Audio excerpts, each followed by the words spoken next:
You ready for this? No. How come? You nervous? Yeah. What are you nervous bit. about? Not much. Just a little bit. I'm gonna ask you everything about your life. Of course. I'm trying to be prepared. You said you wanted to do this. Yes, I did. So, and I'm glad that I am here to do it. So everybody can see and know some things about Miss Nadine. All right. Well, let's tell them about who Miss Nadine is. So let's start from the beginning, Mom. So where are you from? I'm from Philadelphia, but originally I'm from Augusta, Georgia. Your family's from Augusta, Georgia. Yes. But you was born in Philly. Yes, I was. Okay. What part of Philly? West Philadelphia. All right. Okay. All right. So, I'm trying to figure out where to start with with all this. All right. So, what was growing up in Philadelphia like at that time when you was coming up? Well, at that time, in the era, it was very strict. My parents were very strict. It was a very nice neighborhood. We all got together, we would help one another. That's where things lie for us in that era of time. We looked out for one another. Other parents watched over other parents' children. Okay. So for instance, if my mom, per se, would say, don't leave the porch. And if you leave the porch, you're going to get in trouble, when you get home. So the nneighbors would dime you out and let your parents know, or aren't you supposed to be on the porch? You're supposed to be on the porch. So at that particular time, it was a great learning experience. The best part, as I could say, everybody really looked out for one another. It's like a big community. Yeah, a big community family. Yeah. Everybody looked out for everybody. They really did. And your parents were your neighbors when your parents weren't around. Okay. So what type of kid were you? Smart.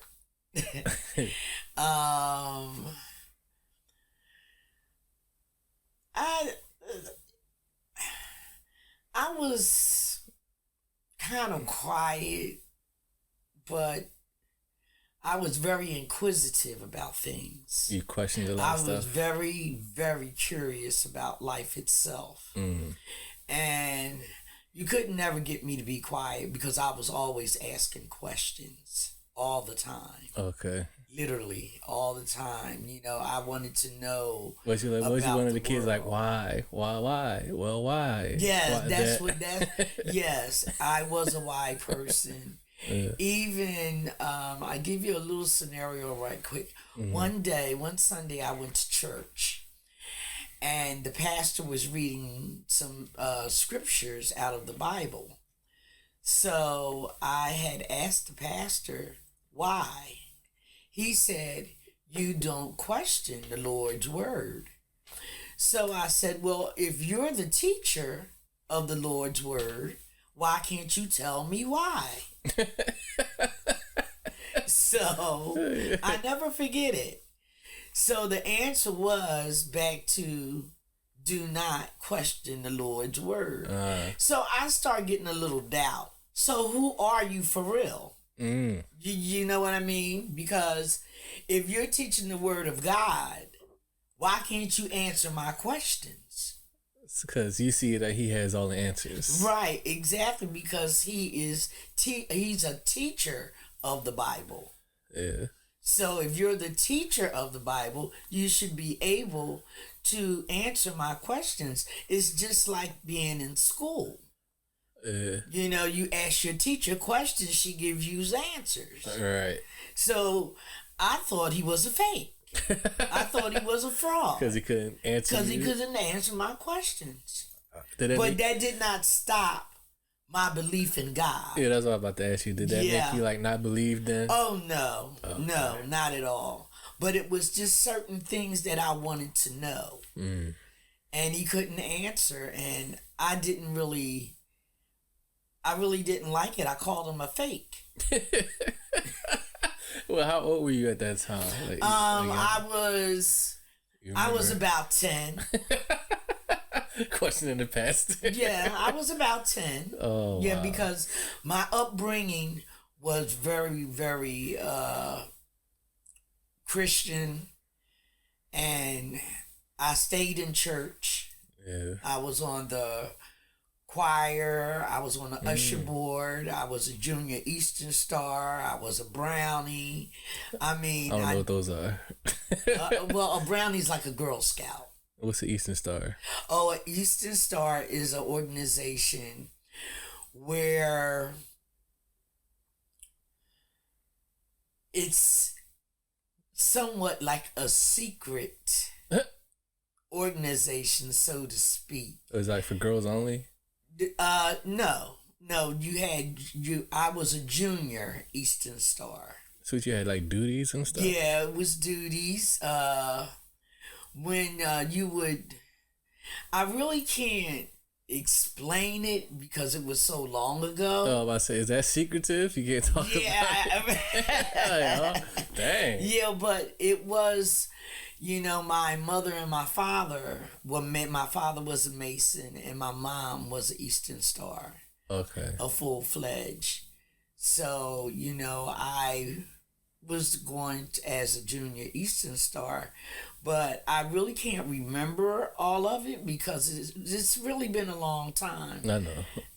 My age is my age, and sometimes the mind gets a little weary. I know. Okay, so you was telling me, I think yesterday, that in school you like they would pick on you because you came from better than the average child. It's sad. You was well off. You grew up in a well off home. Yes, I did. I grew up in a very well environment. My family was wealthy. They had businesses. They owned a couple of churches. I used to work in the store, and they had like corner stores. Yeah, they had corner stores. It was called Harris Variety. It was 2 of them, and they would pick on you. I would work in the store, but when I would go to school, everybody knew that my parents had a store, and they would threaten me. They would try to gang up on me. You better bring us a hoagie tomorrow, or you better bring us some candy. So, and I was very small and petite, very skinny, very black, very short haired. Yeah. So, I was I was being bullied. Yeah, so I start taking things out of the store to take to the school to cover myself so they wouldn't hurt me. But one particular day I got tired. You fought back? Yes, I did. Yes, I did. But the way I fought back wasn't the right thing to do. I didn't know, so I got weapons. You brought a weapon to school? I brought 2 butcher knives to school. I hid them in my gym suit. So at the end, they didn't have security at this time. Oh no! You just walked into school in your book bag. No, in my gym suit. I had them down in the side of my gym suit. You took them from the kitchen? Yes, from the house. And So was it like one particular girl that you was that kept messing with you? Yes, she was the ringleader. The ringleader is the one that I wanted to get, and she stood about 5'7". Dang.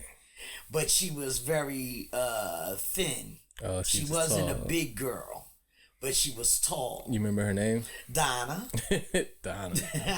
I'll never forget it. Dang. Donna. So you brought the knives to school? For Donna. Dang. And what ended up happening?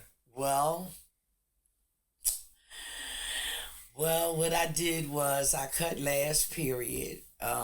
Every day I would have to walk through this block, and it was called the Kangaroo Circle, and Donna was the leader.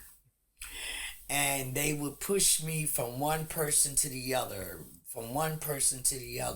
My books would fall out my hand. They would steal tell me to give them my code, my pro-ceds. And that particular day, I will get back to what I did to Donna with the butcher knives. But Anyway, they took my pro-ceds one day. Uh-huh. And when I went home with no sneakers, my mom whooped me because she said I allowed them to take my sneakers.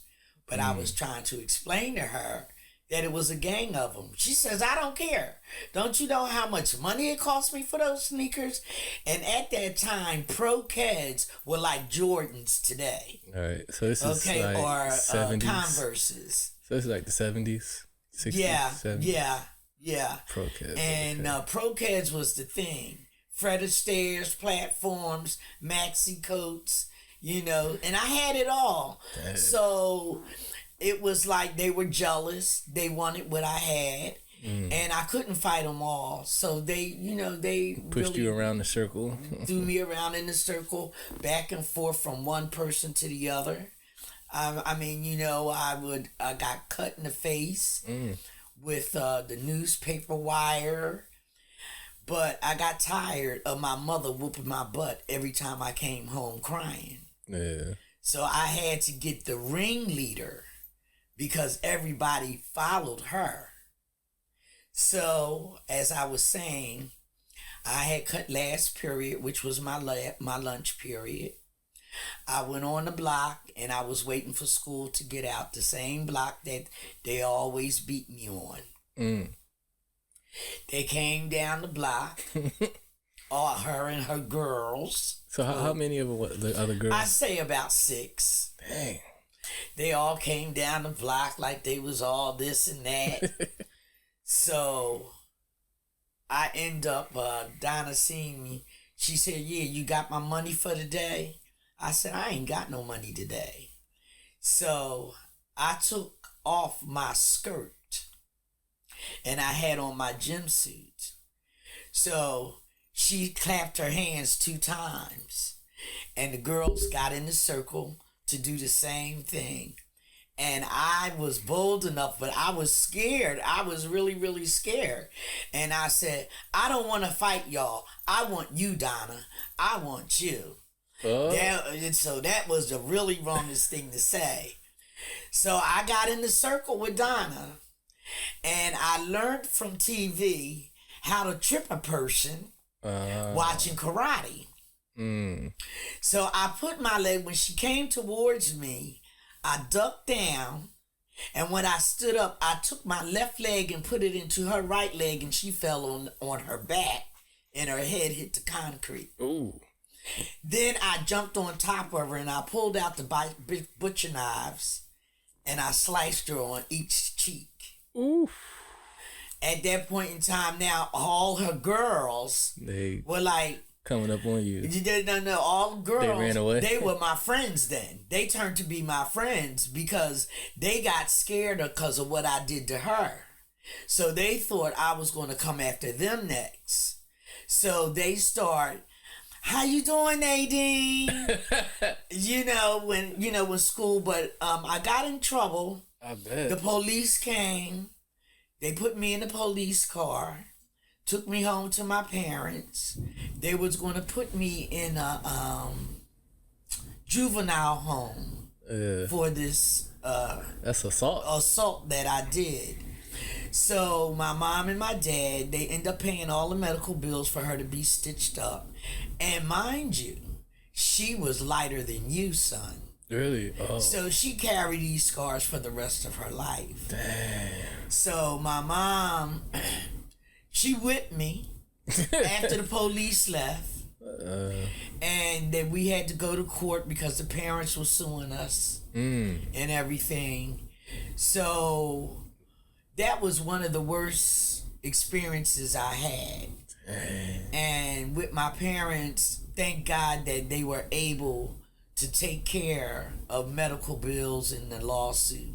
Right. You know, I was very, very fortunate. And for them, but I was sorry afterwards. And I was, you know, it took something away from me. Did it? Yeah, it really did. You felt bad? I felt bad, but I got tired of being picked on. Right. I got tired of every day I got to steal out of our store to keep these girls off of me. You know, I mean, I was actually at the point that I was taking money out of the register. I was bringing quarters. I was bringing bags of candy, whatever they asked for. From the store. But yeah, as I got older, I got more. That affected my life. I'm trying to figure out the words to use. What it did to me, it struck me in a way where as though that I thought I was evil. Oh, so did you feel like you became like a bad person now? I felt evil. You know, I felt as though that I was evil.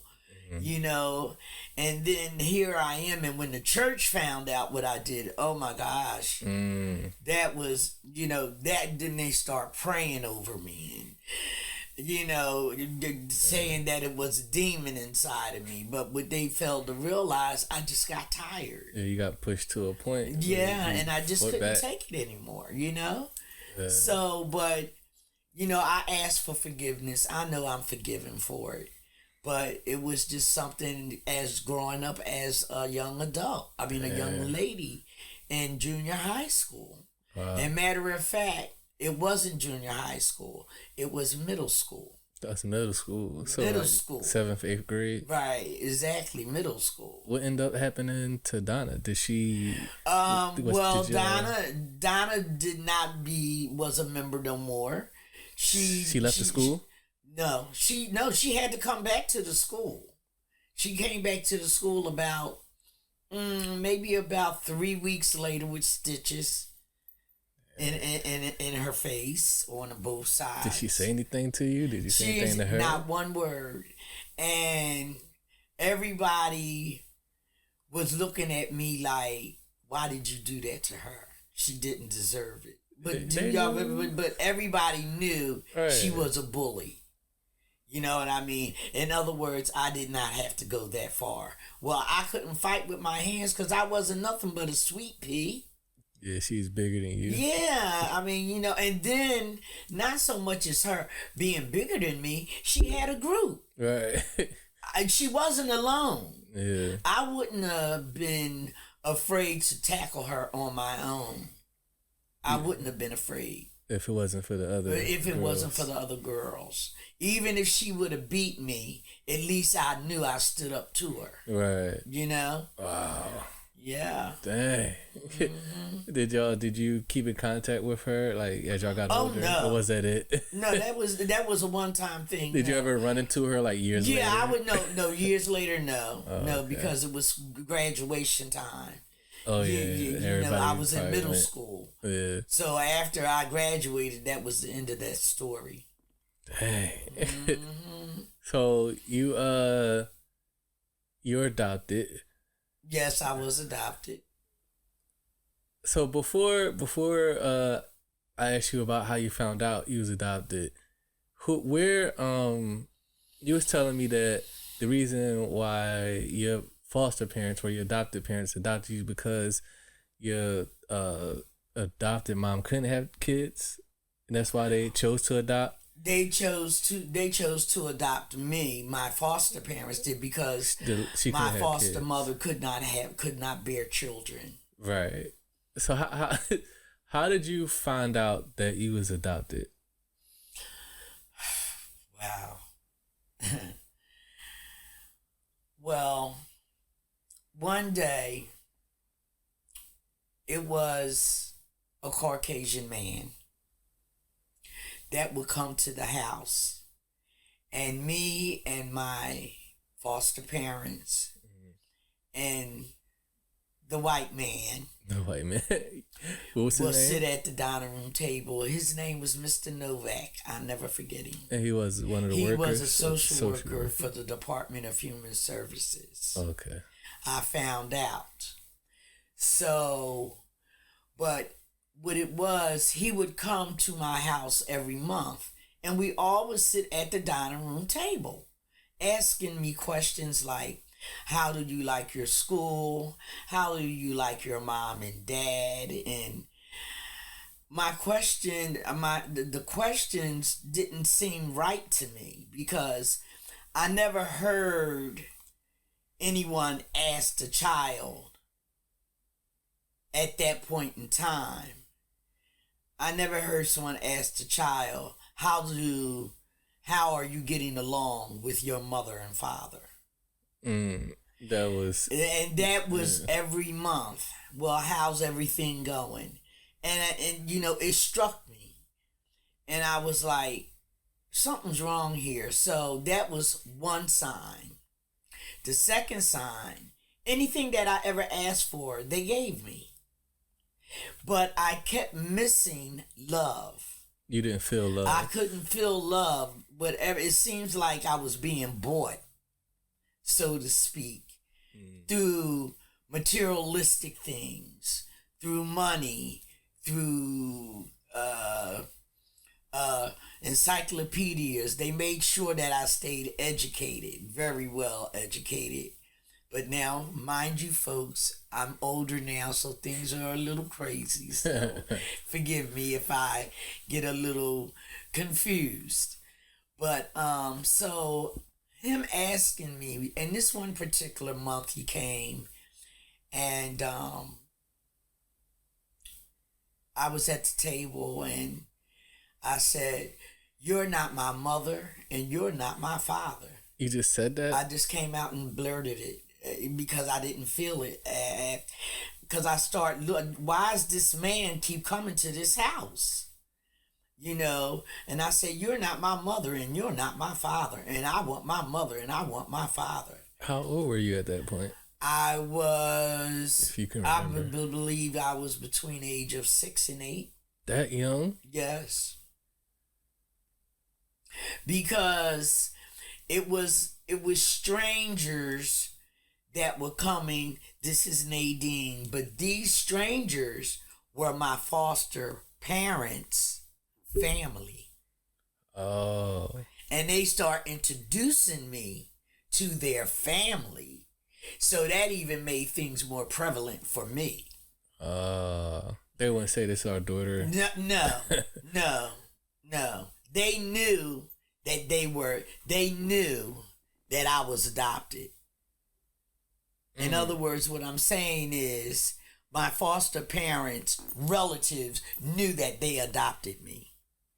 Oh, okay. You see? So it was, everybody knew but you. Right, everybody knew but me. But when it was time for me to meet them, they would introduce me as Nadine. But mind you, they changed my name. What was your name? My name was Nadine Harris. They changed my birth date to another date. And how I found that out is when I finally met my biological mother. Yeah. And we're going to talk about that too. Yeah. So I said, "You're not my mom and you're not my dad." And then I told Mr. Novak, I said, "And I want you to find my mother and I want you to find my father." So he, seeing that I knew what I was talking about at such a young age. Yeah. So he said that he would try to do what he could. So eventually, guess what, y'all? He found my mom. For you? Uh-huh. For you? Yes. He found her, and he told me, he came back to visit, and he said, "I located your mother." I said, oh, I want to go see her. Can I go see her? He says, "No, I'm sorry. She doesn't want to see you." And that hurt my feelings. I cried. So I thought about it and I said, well, can I write her a letter? So he said yes. So I wrote the letter, and when he came back the following month, I gave him the letter, and I said, what is her address? So I could put it on the envelope. So he said, I can't give you that either. He said, but I'll mail it for you. So I gave him the letter. He mailed the letter. When he came back the next month, he said, I'm sorry to tell you, your mother doesn't want to talk to you right now. And the letter came back, returned to sender. I said, well, can I have my letter? And he gave me the letter, not knowing I was just that smart. I don't know, I just had this knack of how to deal with life for some reason. You know, I can't explain it in words, but I talked to him where as though he ended up giving me the letter with the address on it. So I ran away from home to find that address. At this point, what age are you? I was about 12. So a couple years passed. Yeah, a couple of years had passed. So you're 12 now. Right, because, I was thinking how to get away to get to in other words, I had to lay back for a while before I make the trip of running away. So you was planning running away? Yeah, I was. I was planning it to try to find your biological mom. To find my biological mother. So you was playing a waiting game. Yeah, yeah. Because I didn't want no one to get suspicious. Because see, now the family knows that I am searching for my mother, my biological mother. So they didn't know what to do. So everybody's watching me. Right. You know what I mean? With a keen eye. Did they start acting different towards you, or did you start acting different? Yeah, I did. I got rebellious. After I finished off. Excuse me. Excuse me, y'all. After I had the incident with Donna. I finished off Donna. Yeah. That's what you wanted to say. Dang. Jeez, Mom. Finished off Donna. But after, the incident with Donna and I. Is this around? So you stole the Cadillac? No, the Buick. Yeah, I stole the. Was that what you trying to run to get the house? Quarter. And I stole the car. Trying to get to the address?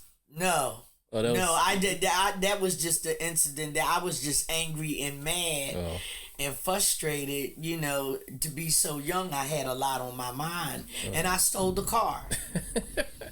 And I was going down Broad Street, and guess what? Here I go again in my gym suit. Using a gym suit. In my gym suit again. Going down Broad Street, and I went to make a left-hand turn, and I crashed into Kentucky Fried Chicken's pole. Okay, wait. So you were saying that you started acting rebellious and stuff? Yeah. You stopped listening. I start acting rebellious. At this point, I had no reason to steal out the store anymore. So I started stealing because I was mad at them. And this was their money, their store, and they lied to me. So now I'm taking everything you got. So that was your way of getting back? Getting back. That's the only way I knew how to get back. Because there wasn't, You're a kid. Right. Yeah. And I never really, as a child, I never had toys to play with. Everything had to be educational. The only toys I had was an Easy Bake Oven, the Little Red Wagon, the tricycle, and an ironing board. And the doll baby, you hold her hand and she walk with you. That's the only toys I had. Everything else was encyclopedias, books, had to watch current events every day. That was a program that came on back in that day, before. Oh my God, Barnabas Collins, Dark Shadows was that program. Dark Shadows. Dark Shadows, yes. It was a good program back then. And Sally Star and Chief Jumbo. I don't know none of this stuff. No, you wouldn't know. No, you wouldn't know. But so you start acting rebellious. So at 12, you decide to run away. Yeah. Because now you got the address. Yeah, well, what happened was my girlfriend down the street lived only 6 doors away from me. Her mother was giving her a birthday party. So I asked my adopted parents, could I go to the party? Now, mind you, she only lived 6 doors down the street. Oh, okay. They told me no. So I ran away that night. But I went to the birthday party first. 6 doors down. 6 doors down. I went to the birthday party. And my girlfriend name was Kim. And Kim's mother asked me, did my mom know I was there? And I lied and told her yes. Eventually, my mom came looking for me. She knew, everybody on the block knew Kim was having this party. Everybody was there except me. But I ended up going. So she ended up coming to the house, to the birthday party. She knew exactly where you was at. She knew right, exactly. She knew exactly where I was at. And when she took me home, she beat me. I went to bed. I waited for them to go to sleep. And I had packed a little my book bag, my school book bag, with some clothes and a little bit of food. Now, mind you, I had money because it was money always laying around all the time. So I grabbed up some money. I grabbed a letter, and I left it was about 3 o'clock in the morning. And at this time, about 3 o'clock in the morning, believe it or not, between the moon and the stars, the sky was a pretty royal blue. So it wasn't like pitch black. You could see. But that's dangerous for a 12-year-old kid. I know. Especially a little girl in Philly. I know. Wow, what are you... I know. But, so... did you even know how to get around? Where to go? That's what I'm getting ready to explain. Okay. In the next block from where I lived, my father had a friend, and he was a Mason, a Masonic. And I went to his house, and he said, "What are you doing here?" I said, "Mr. George, I ran away from home because I want my mother and I want my father." I said, look, Mr. George, and I gave him the letter. And I said, "Mr. George, could you take me here?" He says, "No." I said, "Mr. George, please." I said, "I won't tell that you took me." Because Mr. George was a nice person. And I need for everyone to know that this man wasn't a predator or some type of child molester. Okay. I need to clarify that. All right, yeah, because people will assume Yeah, because of me being so young. Yeah, probably, yeah. But the reason why, because his granddaughter and I were friends. Oh, okay. Okay, so I said he could help me. Yeah. So what Mr. George did, he didn't take me there. He told me how to get there. Oh. Now, mind you, Mr. George and my adopted parents, everybody is close. Right. So he didn't want to get involved. Yeah. So he said, "Well, I'm sorry, you can't stay here." And I couldn't. And he made sure I didn't. Yeah, he did the right thing. So now here it is about now mind you, I'm running away.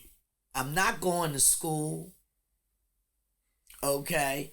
So that first night I ran away, I missed school. I left about 10 o'clock in the morning from Mr. George's house. he showed me how to get to my mother's house. Wow. But he did not take me. By like bus or walking? Yeah, or... bus. Oh. But I was in West Philadelphia. So he wrote down how to get, well, no, let me back up. Did he like verbally tell you just remember it? Yeah, no. Like, wrote it down I had for to you? write it down. Oh. You know, because I was in West Philly. Right. My mother lived in North Philly. So he told you how to get. I had to catch the train, the L. I had to catch the L and the bus.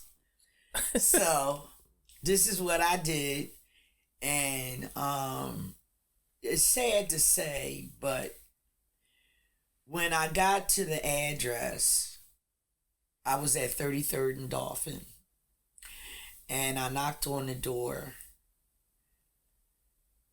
and it was French doors with little square glass segments in it. And I was knocking and knocking and knocking. And I heard someone say, "Who is it?" I said, "It's me, Mom. It's Nadine."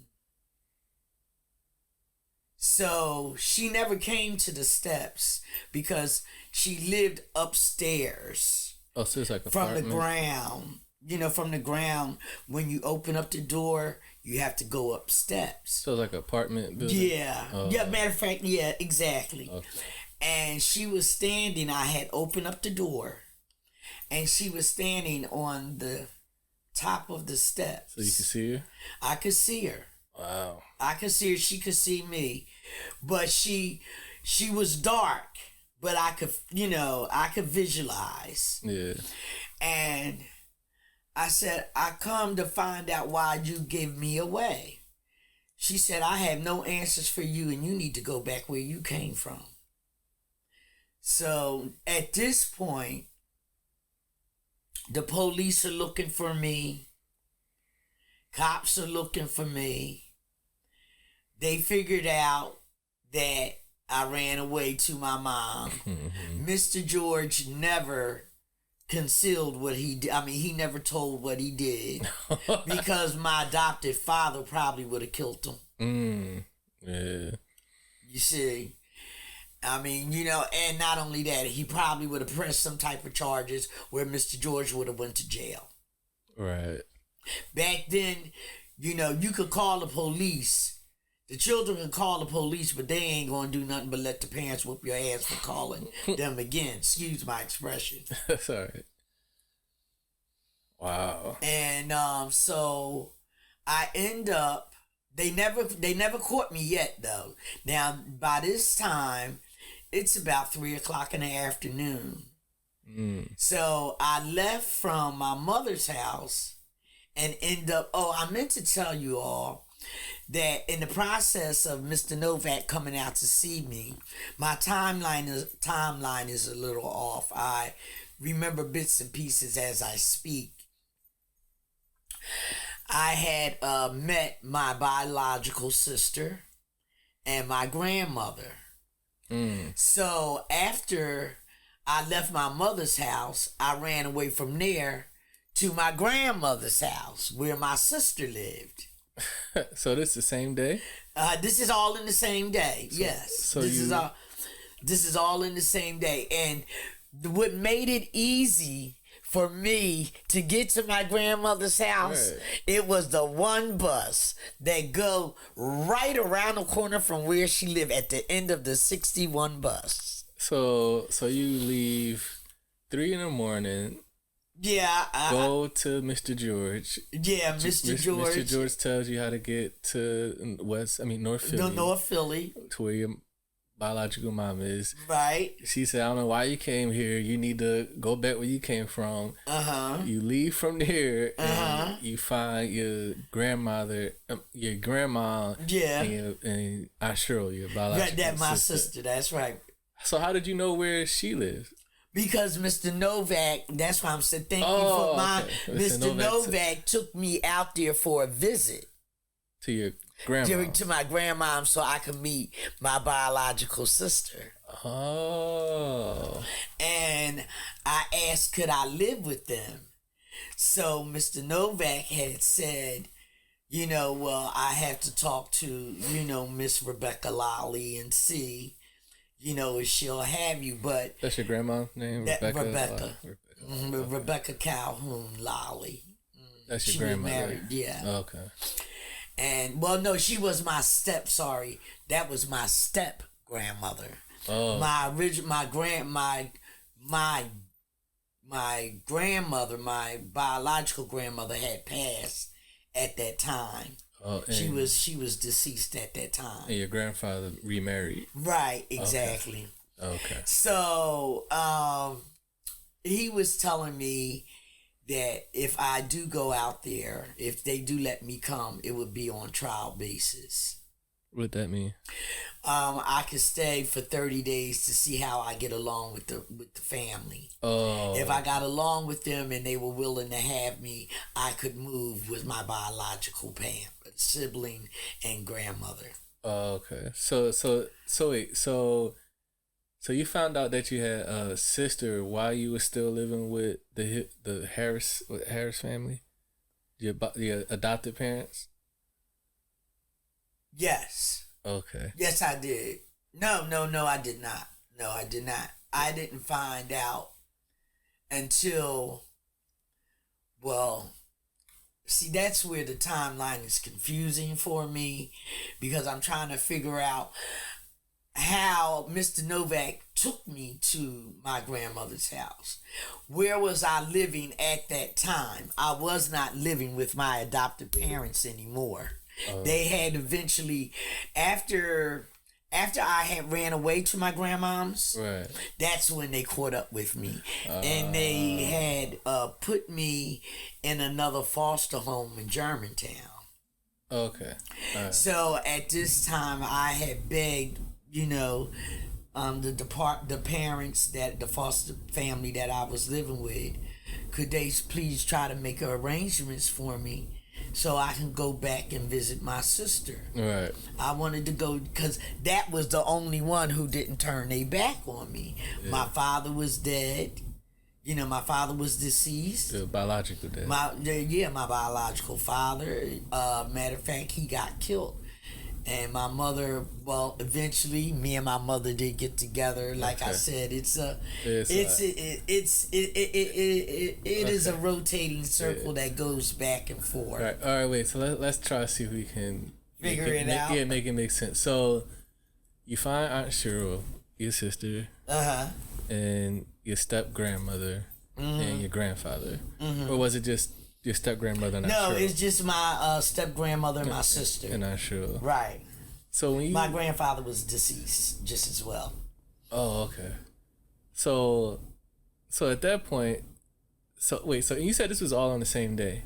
No. The only thing that was in the I had ran away from my mom to my grandmom's house, and I see. That's when my time. I'm like, how did you do that all in one day? No. My time. I ran away again from Germantown. I think that's what it was. I believe, but see, it's so much. My life has been so rotated.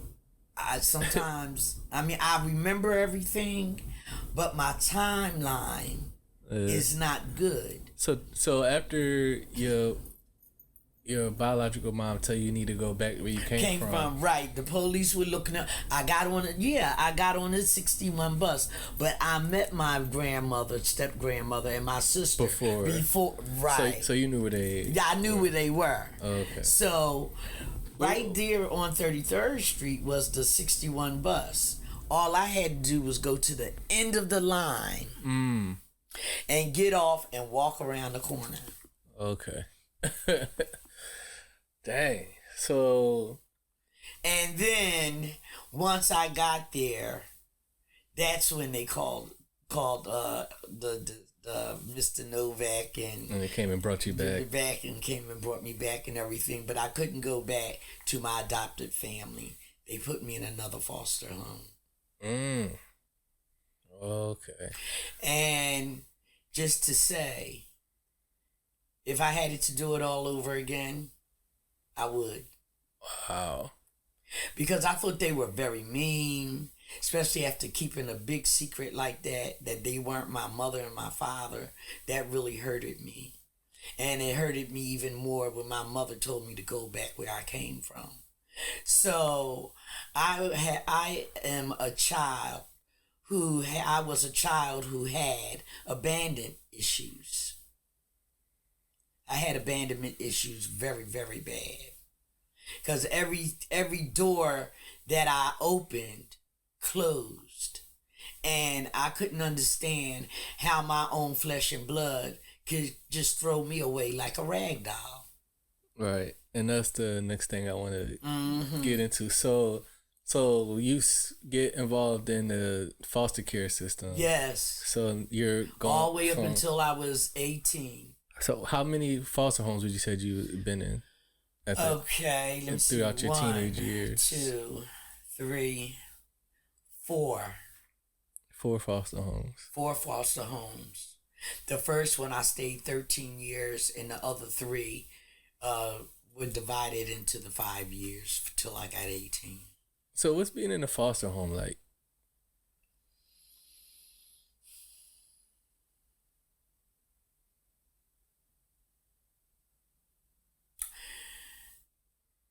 It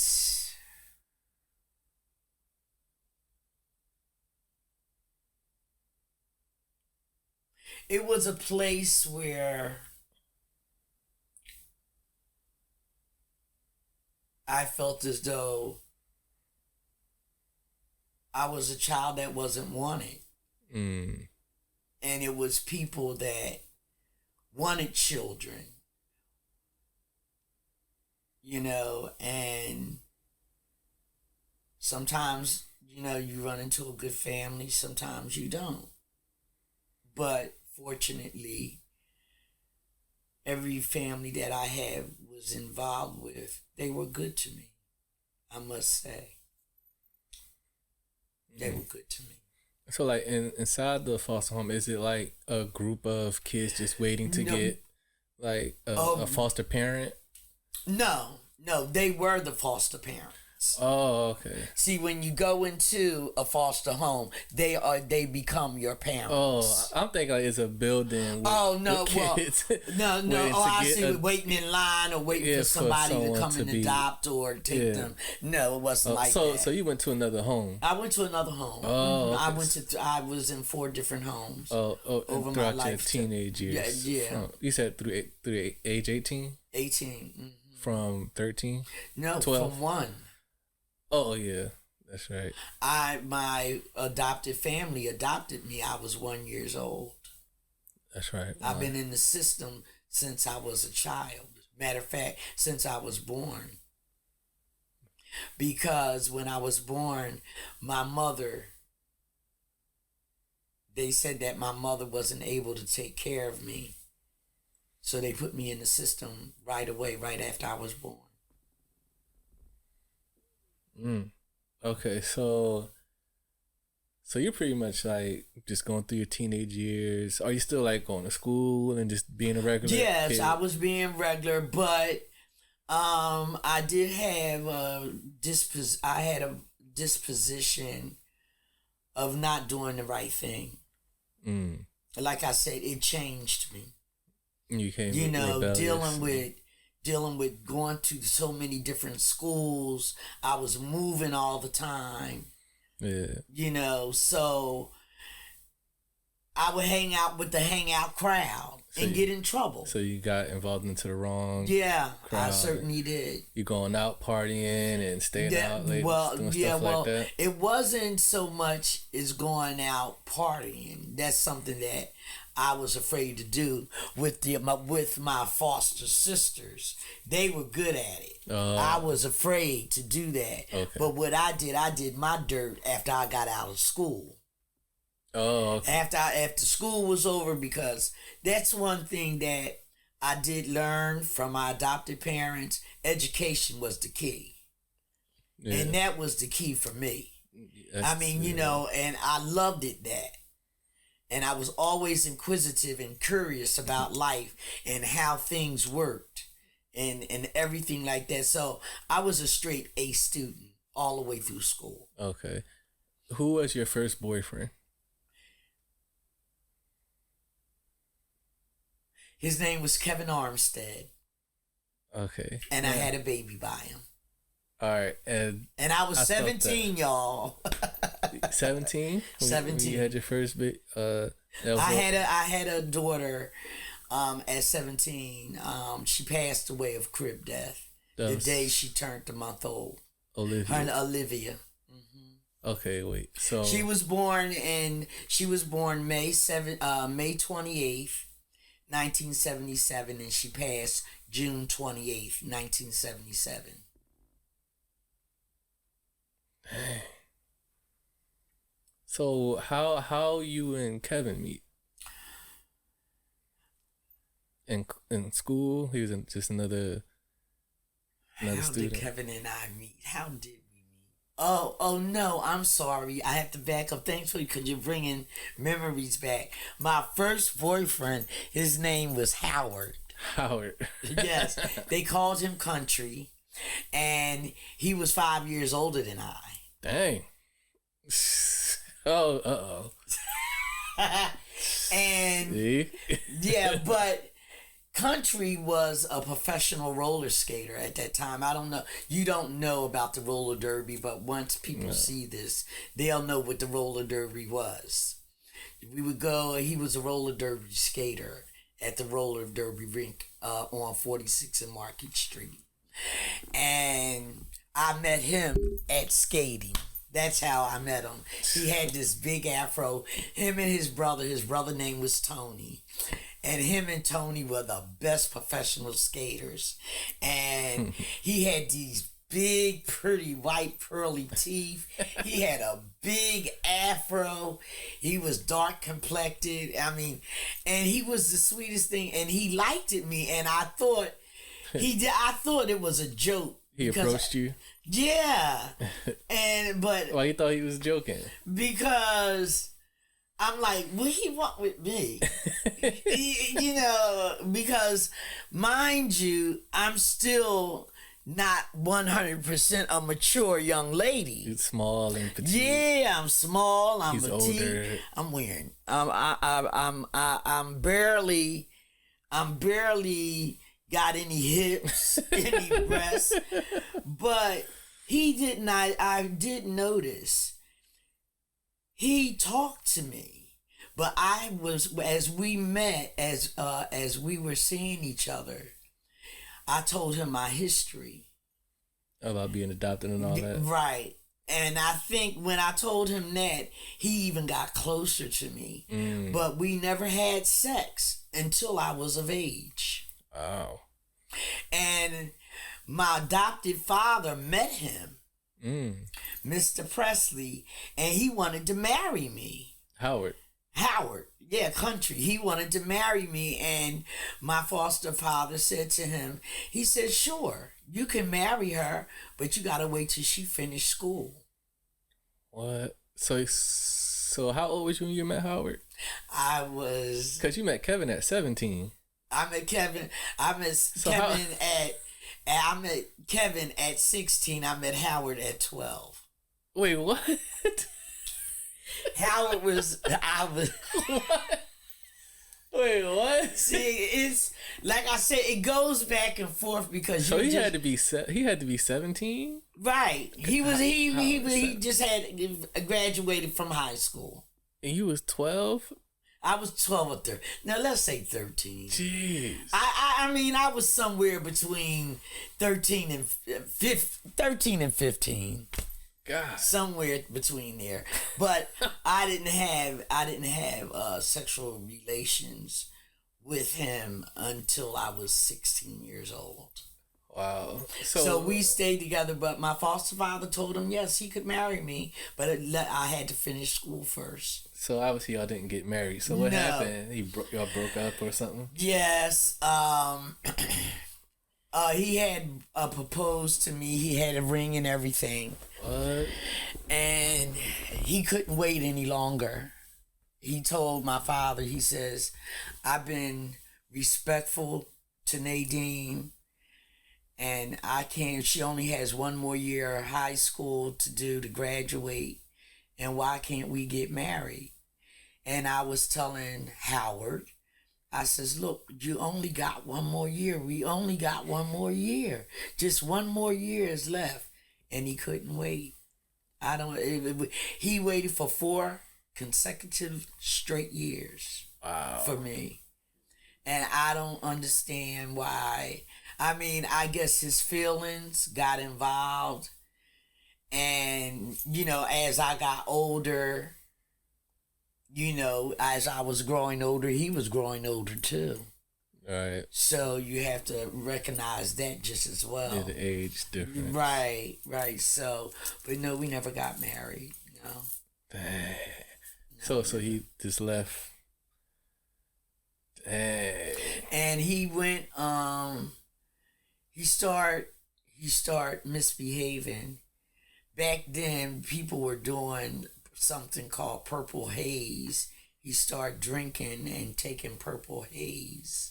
And the next time I saw him, I had saw him maybe after I graduated, maybe about, matter of fact, 2 years later, he wasn't the same guy I met. He was totally different. Was he like hooked on the stuff, drugs? He was, yeah, I could say that. Dang. Yeah. Wow. And he didn't care.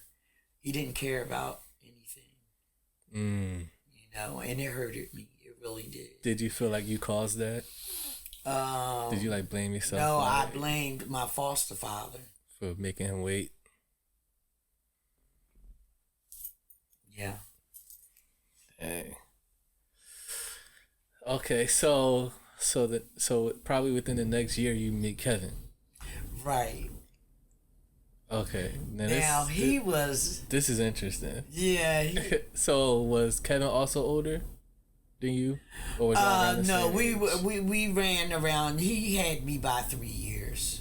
So at this point you're 17, 18? No, I'm 16. 16. So I'm 16. Kevin is around 18, 19. Yeah, 19? right. Yeah, he about 19. Right.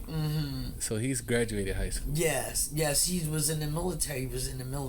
I remember you telling me. He was a Marine. So he was a Marine, and you were still in high school. Yep. Okay, so and I got pregnant. So wait, so but how, I graduated. So how you meet Kevin first? How did I? I went to a party with one of my foster sisters. I was of age then. I was 16, so I could go out. Right. And we went to a party, and he was a singer. Oh. At the party. And I'm going to tell you, he started singing The Whispers, and I was hooked. And I had to have him. So you approached him? Yes. Really? Yes. I said, I love the way you sing. I said, my mother always told me, you never shake a man's hand. So the way for me to meet him, I shook his hand to let him know that I liked his singing. Nice to meet you, one of those. Oh, okay. So,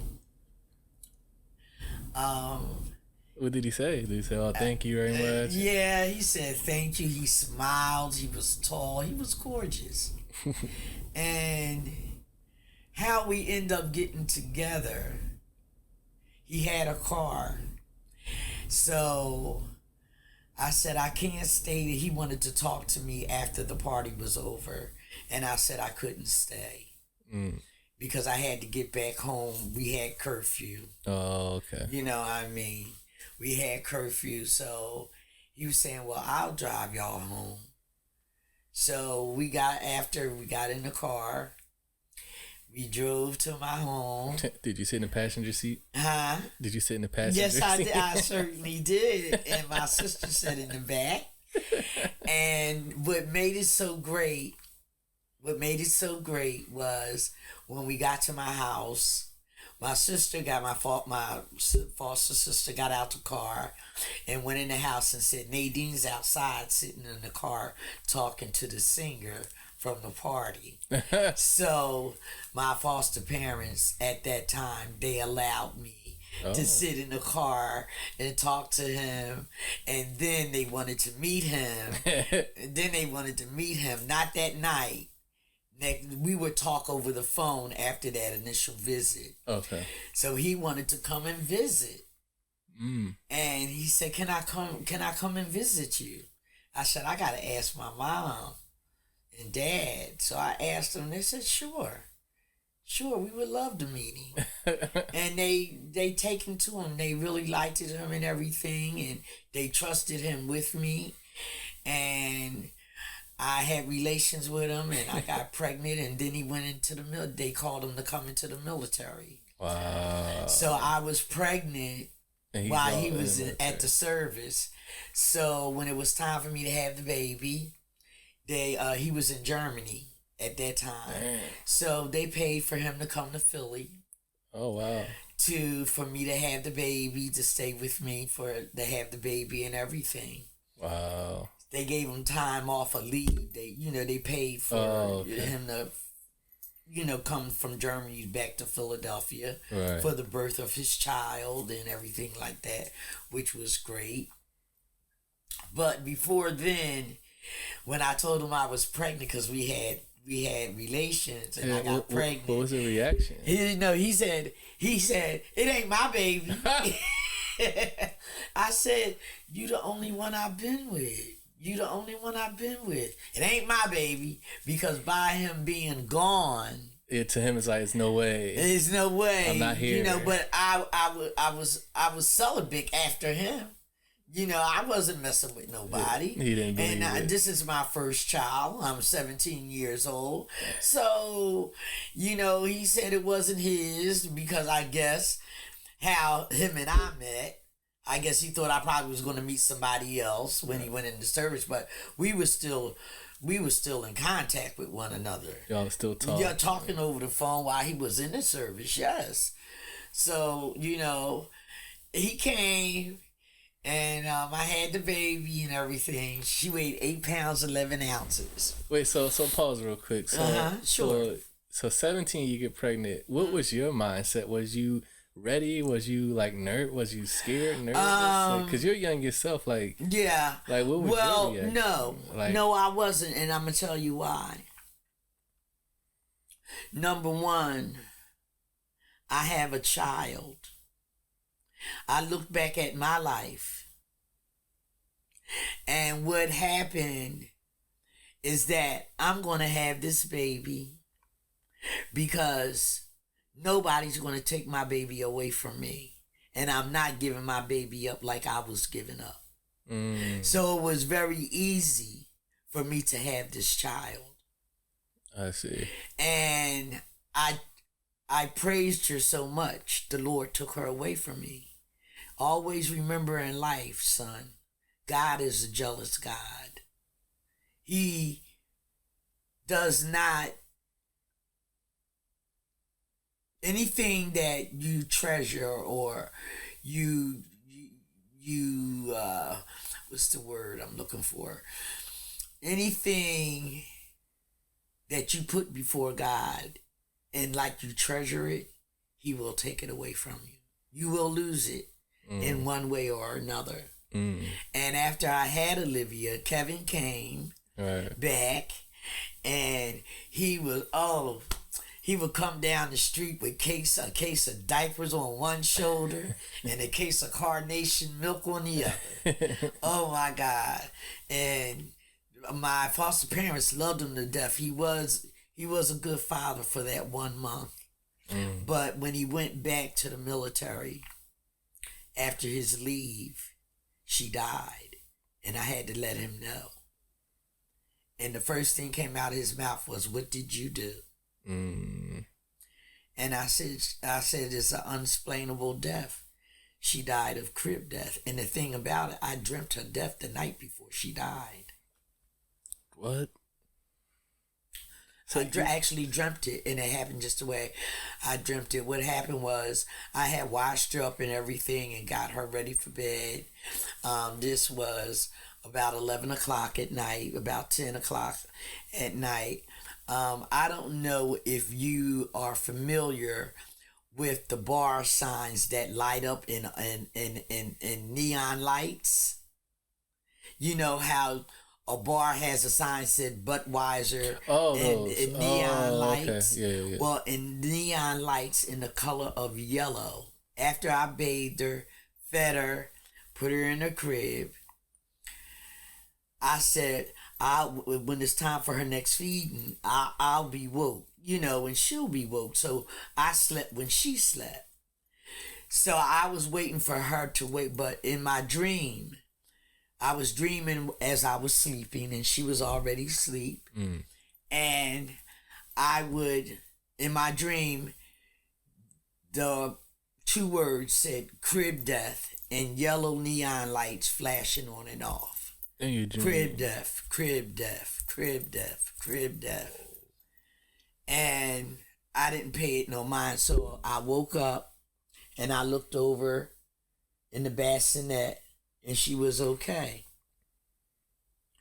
I fell back to sleep, and when I woke up, it was 6 o'clock in the morning, but she was supposed to wake up at 4. And she didn't wake up, and neither did I. So when I looked over at 6 o'clock in the morning, she had a dry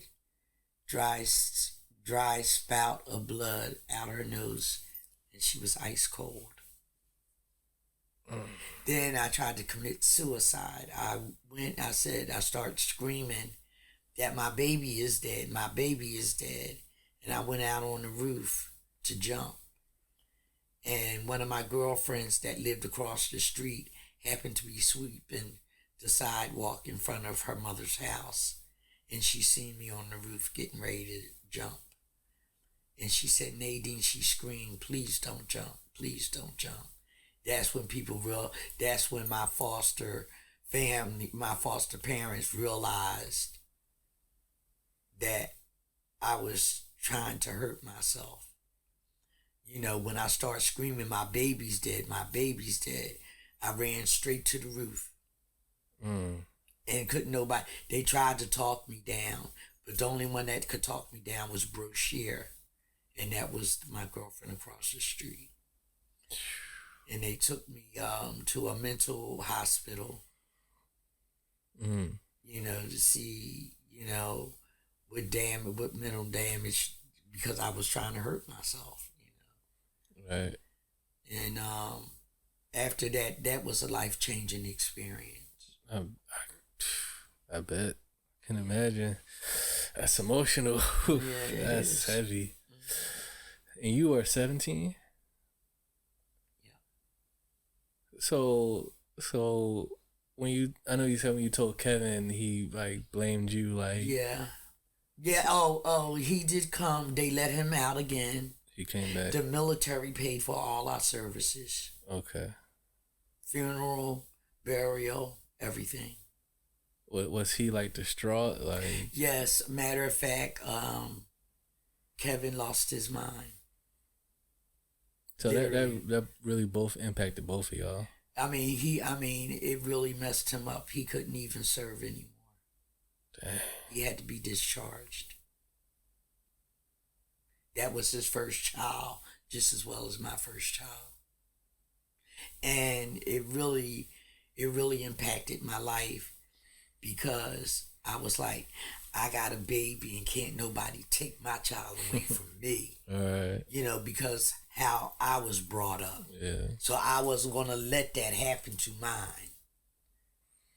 But the Lord seen other things. All right. So what ended up happening with you and Kevin? Did y'all? We drifted apart. Did he still on the blame stage? Yeah. Well, how was his life after? Did y'all keep in contact? He wasn't the same. No. I was afraid of him because he changed that dramatically. He probably had so much anger and rage in him. You said that he had passed from like a chemical or something? Yeah, oh yeah, but that's yeah, Agent Orange, and that was a military sickness. So when he did go back, he couldn't even perform anyway, because he had they said from what I understand, he had Agent Orange. And that's how he passed. Hey. Plus, just losing his newborn baby. And you were still living in a foster home at that point.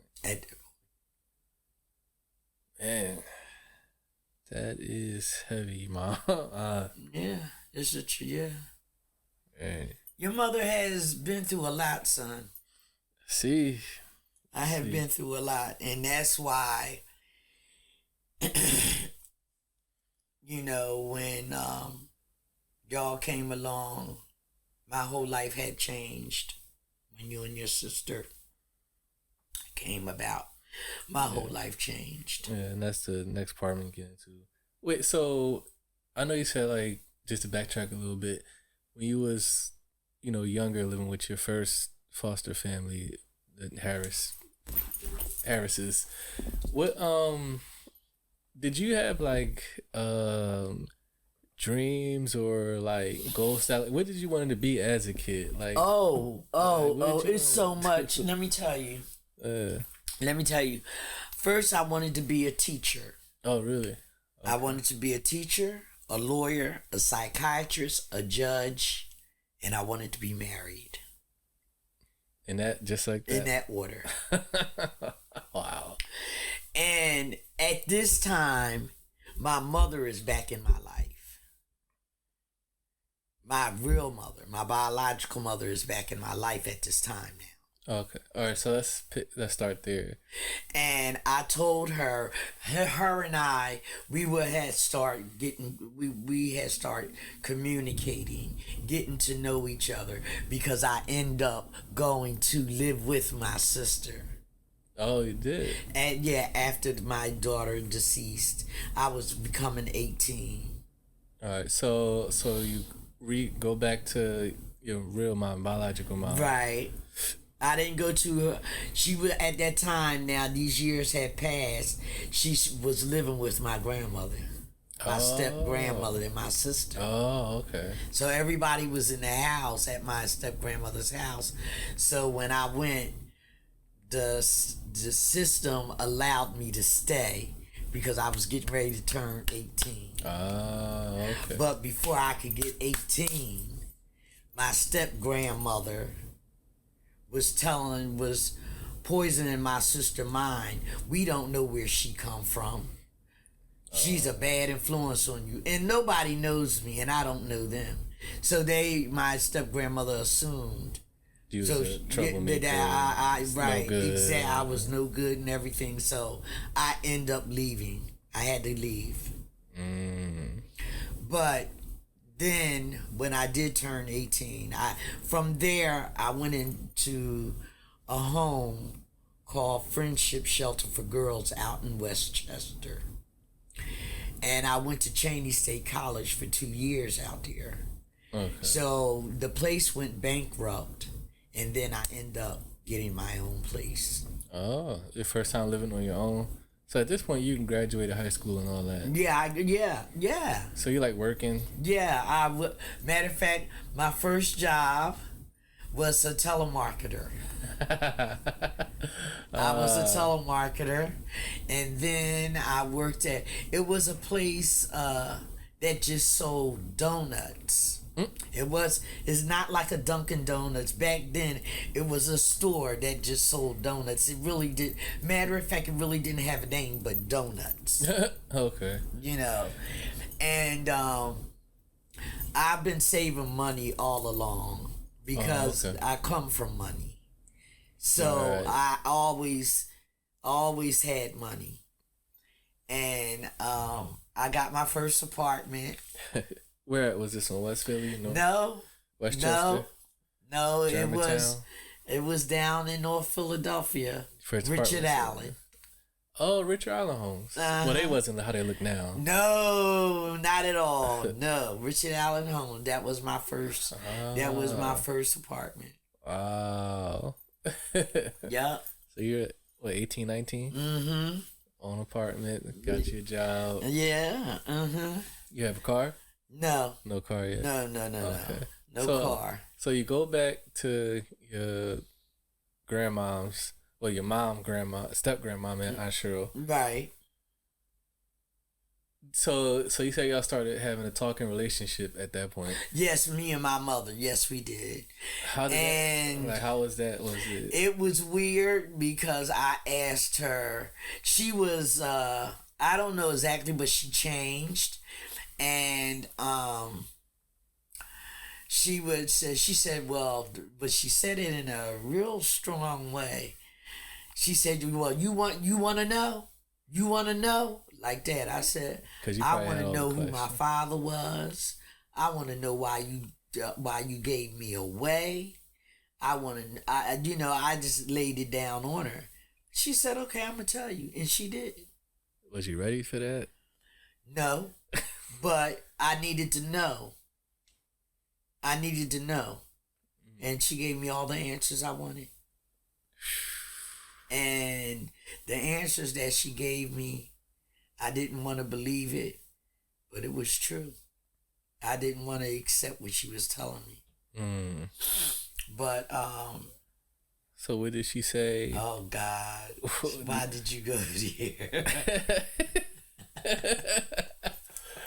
Now I want to know, Ma. Okay, let's start with the question of why did you give me away? Right, yeah, what is she?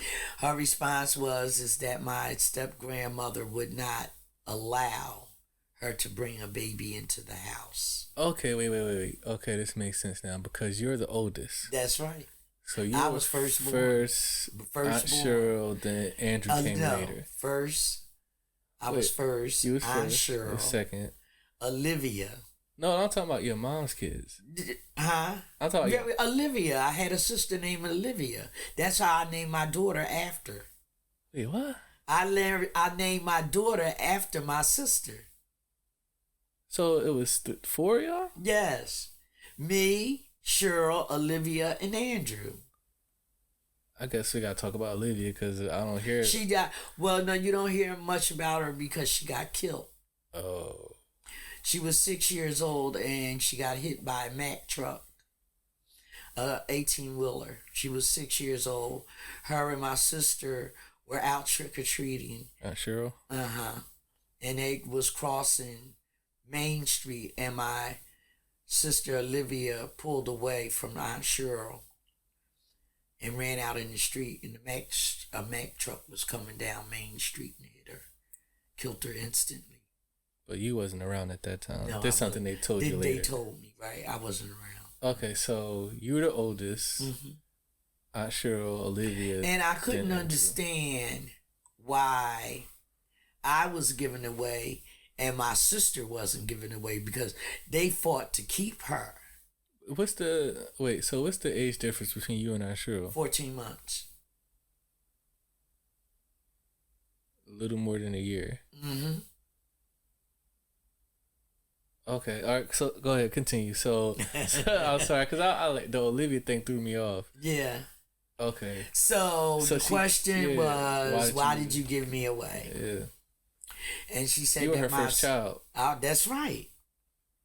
And my mother told me. She said Rebecca Liley is the fault. She would not allow me to bring you home. She said you can't bring that baby here. And on that note... Wait, pause real quick, Mom. Yeah. So how old was your biological mom when she had you then? Was 21. And her mom told her... No, not her mom. Not my grandmom, the step-grandma. The step-grandma told her... that she couldn't bring the baby in the house. Because remember, I just told you but that... But she's 21. Huh? But she's not like young. She's 21. I know, but she said... I'm thinking it's because like she's young. Yeah, well, I don't know what her reasons were. But my mother told me that she just said that you can't come in her house with a baby. With a baby, so she put you up for adoption. Yeah, that's how all that came to play. But I was still bitter because as I got older, I'm like, I was firstborn, but y'all fought to keep both of my sisters, but didn't nobody fight to keep me, because the state was going to take my sisters away too from my mother, because they had said that I was malnutrition. My mother never had any type of prenatal care when she had me. Okay.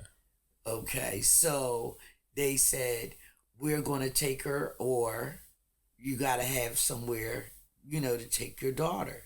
So my mother called Grandma Beck, and she told her she can't bring me there. You can't bring that baby here. And that's how I ended up becoming a ward of the state. So who was your dad? My father's name was Joel Roberts. Joel Roberts. And he got killed in Germantown, on Germantown and Horter Street, playing dice. Is that why? They stabbed him to death. Is that why? I remember, like, even though I never understood it or got into it, I remember, like, you was telling me, don't you ever go out there playing no dice. Don't you? Yeah. I remember you say that, and I was like, so young. I'm like, I'm not understanding what the hell you talking. I'm like, what is dice? Right. What is this dice game she keep talking about? I remember you saying, don't be going out there playing no shooting no dice. Is that why you kept telling me? Of course. Oh. Because gambling like that could take your life. And you didn't want me to get caught up in that? No. Okay. So, dang. So you never met him? Never saw him a day in my life. Do you ever see picture or nothing? You don't even know what your father was like? No. Let me back up a little bit. After I talked with my mother about the questions that I was telling you, yeah, she was telling me that I had sisters, that my father had other children in Germantown, and knowing me, I went and found them.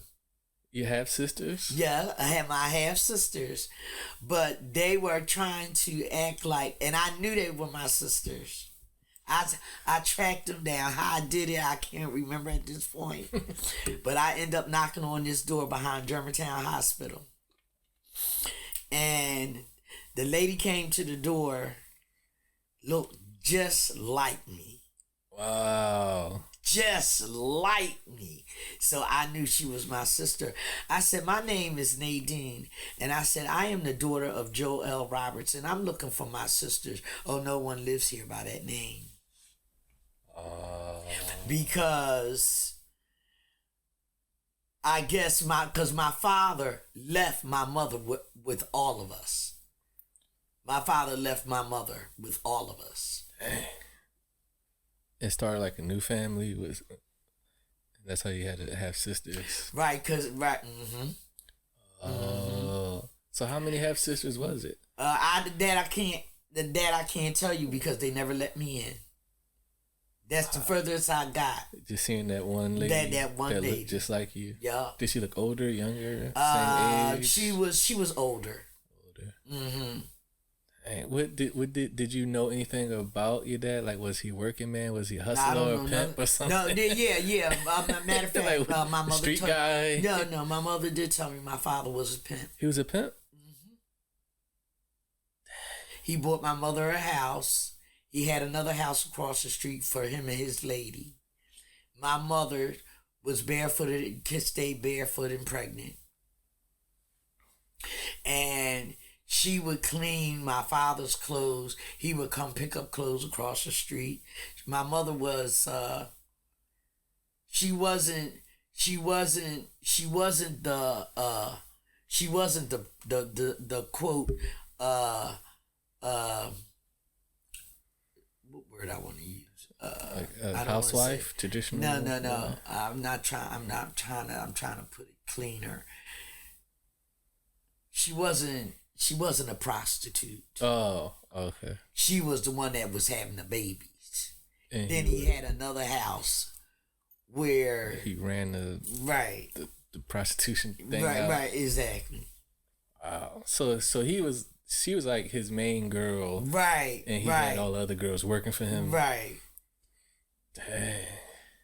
Wow. Mm-hmm. So you probably got God only knows. Half siblings. Wow. Wow. Okay, so grandma give you all the answers. Yeah. So she tell you this is why. Not grandma, my mother. I mean, yeah, I'm like from my point of view. Right. Oh yeah, I understand. From my point of view, because she's your grandmother. Yeah. That's So right. your mom. Yeah. No, just say grandma. You're fine. Stay on that note. Yeah. So grandma is giving you the answers that you want. Mm-hmm. And you wasn't ready for them, but you wanted them. So after she told you why she gave you for adoption, what was the next thing you said you asked her? Oh, how come you didn't keep me? Right, I had a reason why you didn't keep me. I told you that. Okay, I answered that question. And the other one was... All right, and the other question was, who was my dad? Okay, and we just did that. And she told me about my father. Right. And she said, are you satisfied now? Dang. Grandma was just... Yeah. Jeez. Well, but look at me. But yeah, I can see it now. Yeah. You see what I'm saying? The grandma was so... I don't know, straight to the point. And when we go visit for the summer over our show, play some Manny Young, she was just no nonsense. That's right. No, get out here and eat. Dinner time, breakfast. Come, eat y'all. Don't leave nothing on the plate. Time for a bath. That's right. She is just... That's right. Boom, I was like... And I'm like her like that. It was if like, you notice, if you remember you yourself coming up, I was the same way with you and your sister. That's why Sherelle did the beeline on me, because she didn't like it. No, she didn't like authority, not even cops. Right. Yeah. So that's another story. All right. Yeah, we're gonna get into that. No. Yeah, when you had me and Sherelle. So okay. So what year is this now? When you had the conversation with grandma, your mom, when she laid all out there for you, because you're what 19, 20 at this time probably. No, matter of fact, yeah. Because you had your own place. Because I had Sherelle at 21. I mean, I'm sorry. No. I'm sorry. My mother had me at 21. Right. Sherelle had Najee. Same age. At the same age. Did she? Yeah. Because Najee is 11. No, I mean, Najee is 12. She'll be 13. Dang. That's crazy. Okay, so... Alright, so fast forward. Yeah. Let me go to my questions here. Mm-hmm.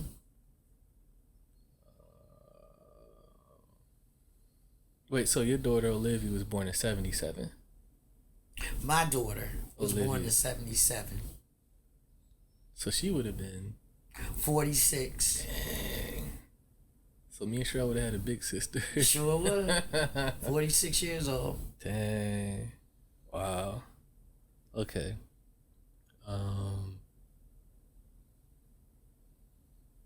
Wait, so when did Andrew come?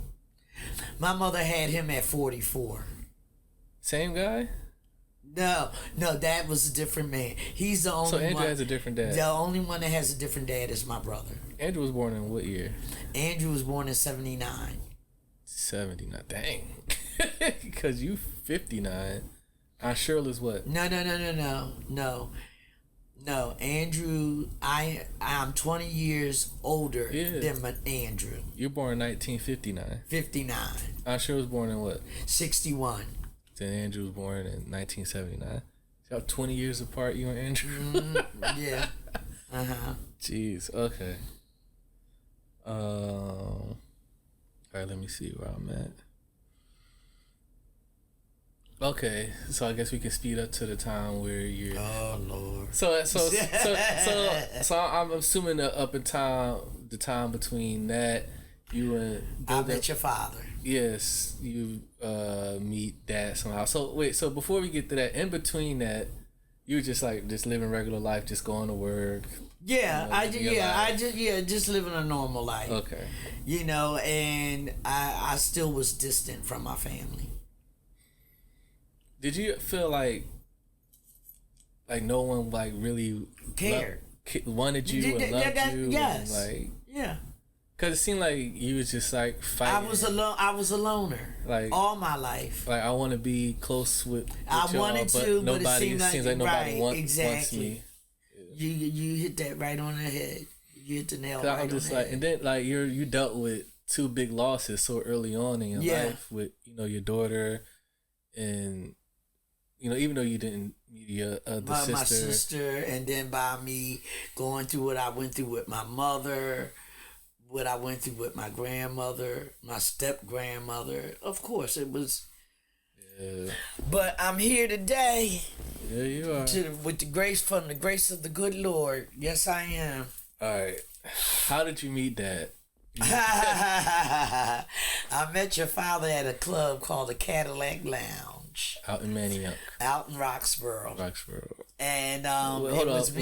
So what year we in now? We're in 1980. We're at 84. 84, you meet Dad. Yeah. So you are what age at this point now? 84, I am, let me see. Late 20s? Right. I was about 23, 24. Somewhere around there. 23, 24. I think so. Yeah, somewhere. Late 20s. Yeah. So you meet Dad at the Cadillac Lounge. Yeah, and it was this guy. Well, it was me and my cousin. And he was a DJ, your father, amongst other jobs. But his thing was working on cars. He was a car painter, a detailer. That was always his thing. And he made very good money doing it. Yeah. And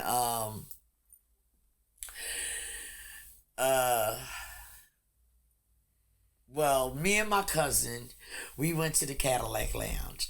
And it was only two people in there when we got there, and it was your father and his sister. Rita? The sister, Rita. But I didn't know that was your father's sister. She was the barmaid. Oh, bartender. Barmaid. What's that? Men are called bartenders. Women are called barmaids. Oh. A bartender is a man. A barmaid is a woman. Oh. Okay. Oh, go ahead. So, she was the barmaid, and all I seen was his teeth.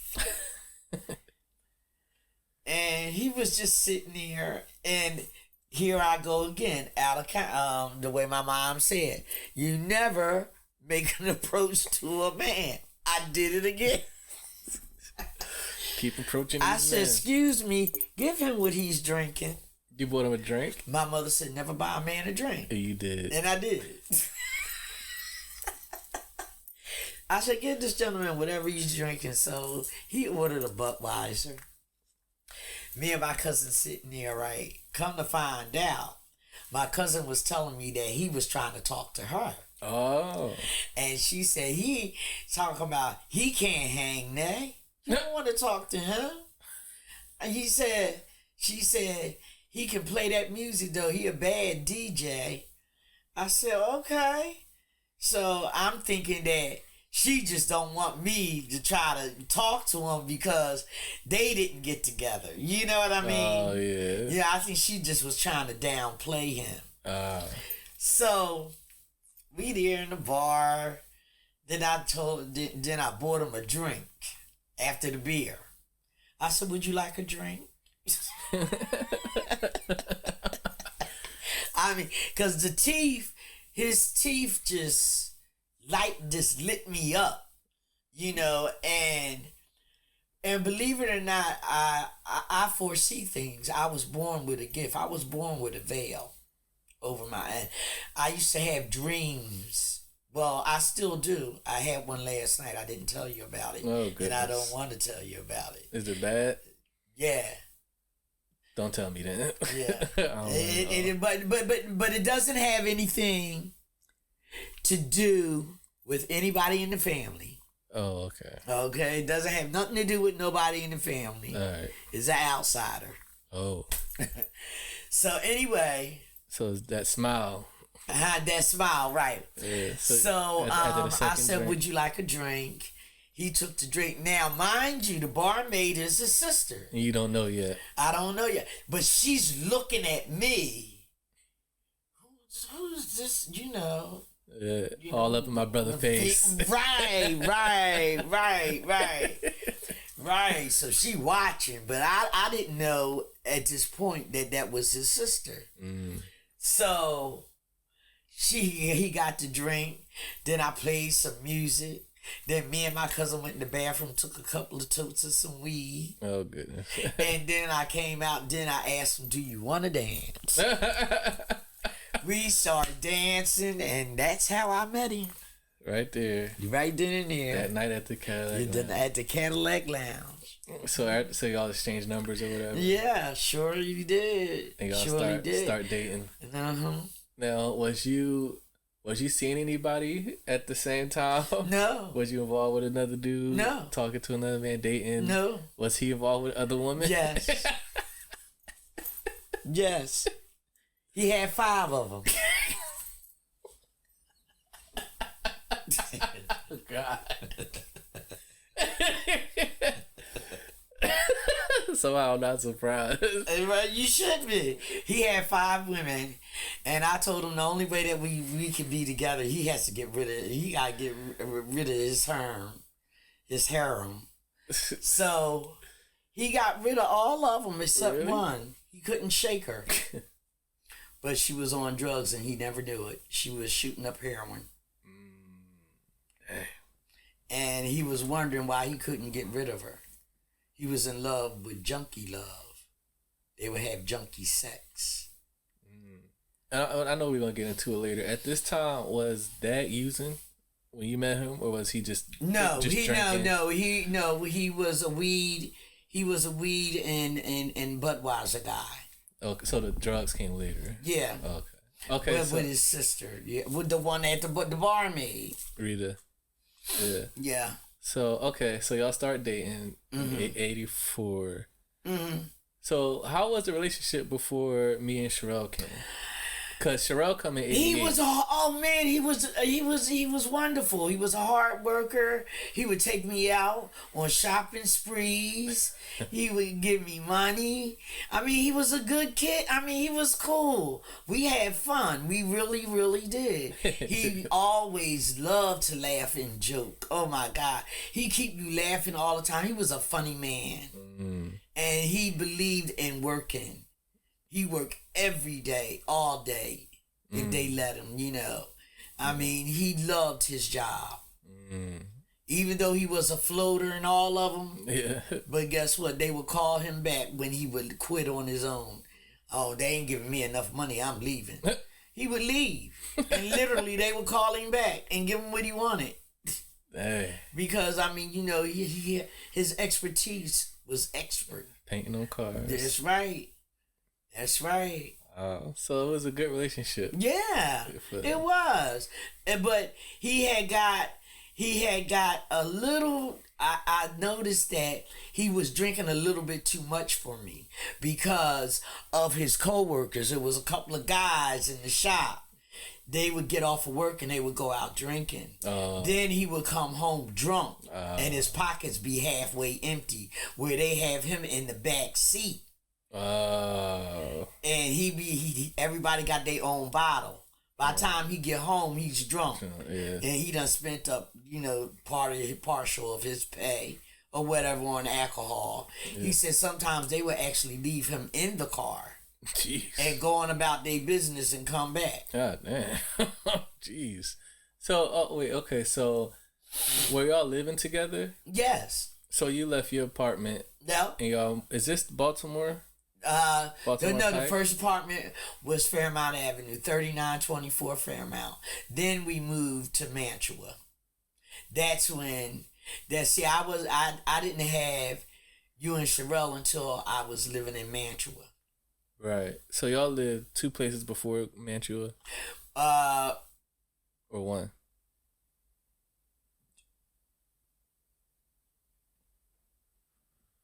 One. Because, one. Wait a minute. Baltimore Avenue. I'm trying to. How did that go? I don't quite remember, but I'm saying he stole the rent money. But anyway. But let me get back to the question you asked. Right, yeah. Where did y'all live? It was one, I believe. One place before moving to Mantua.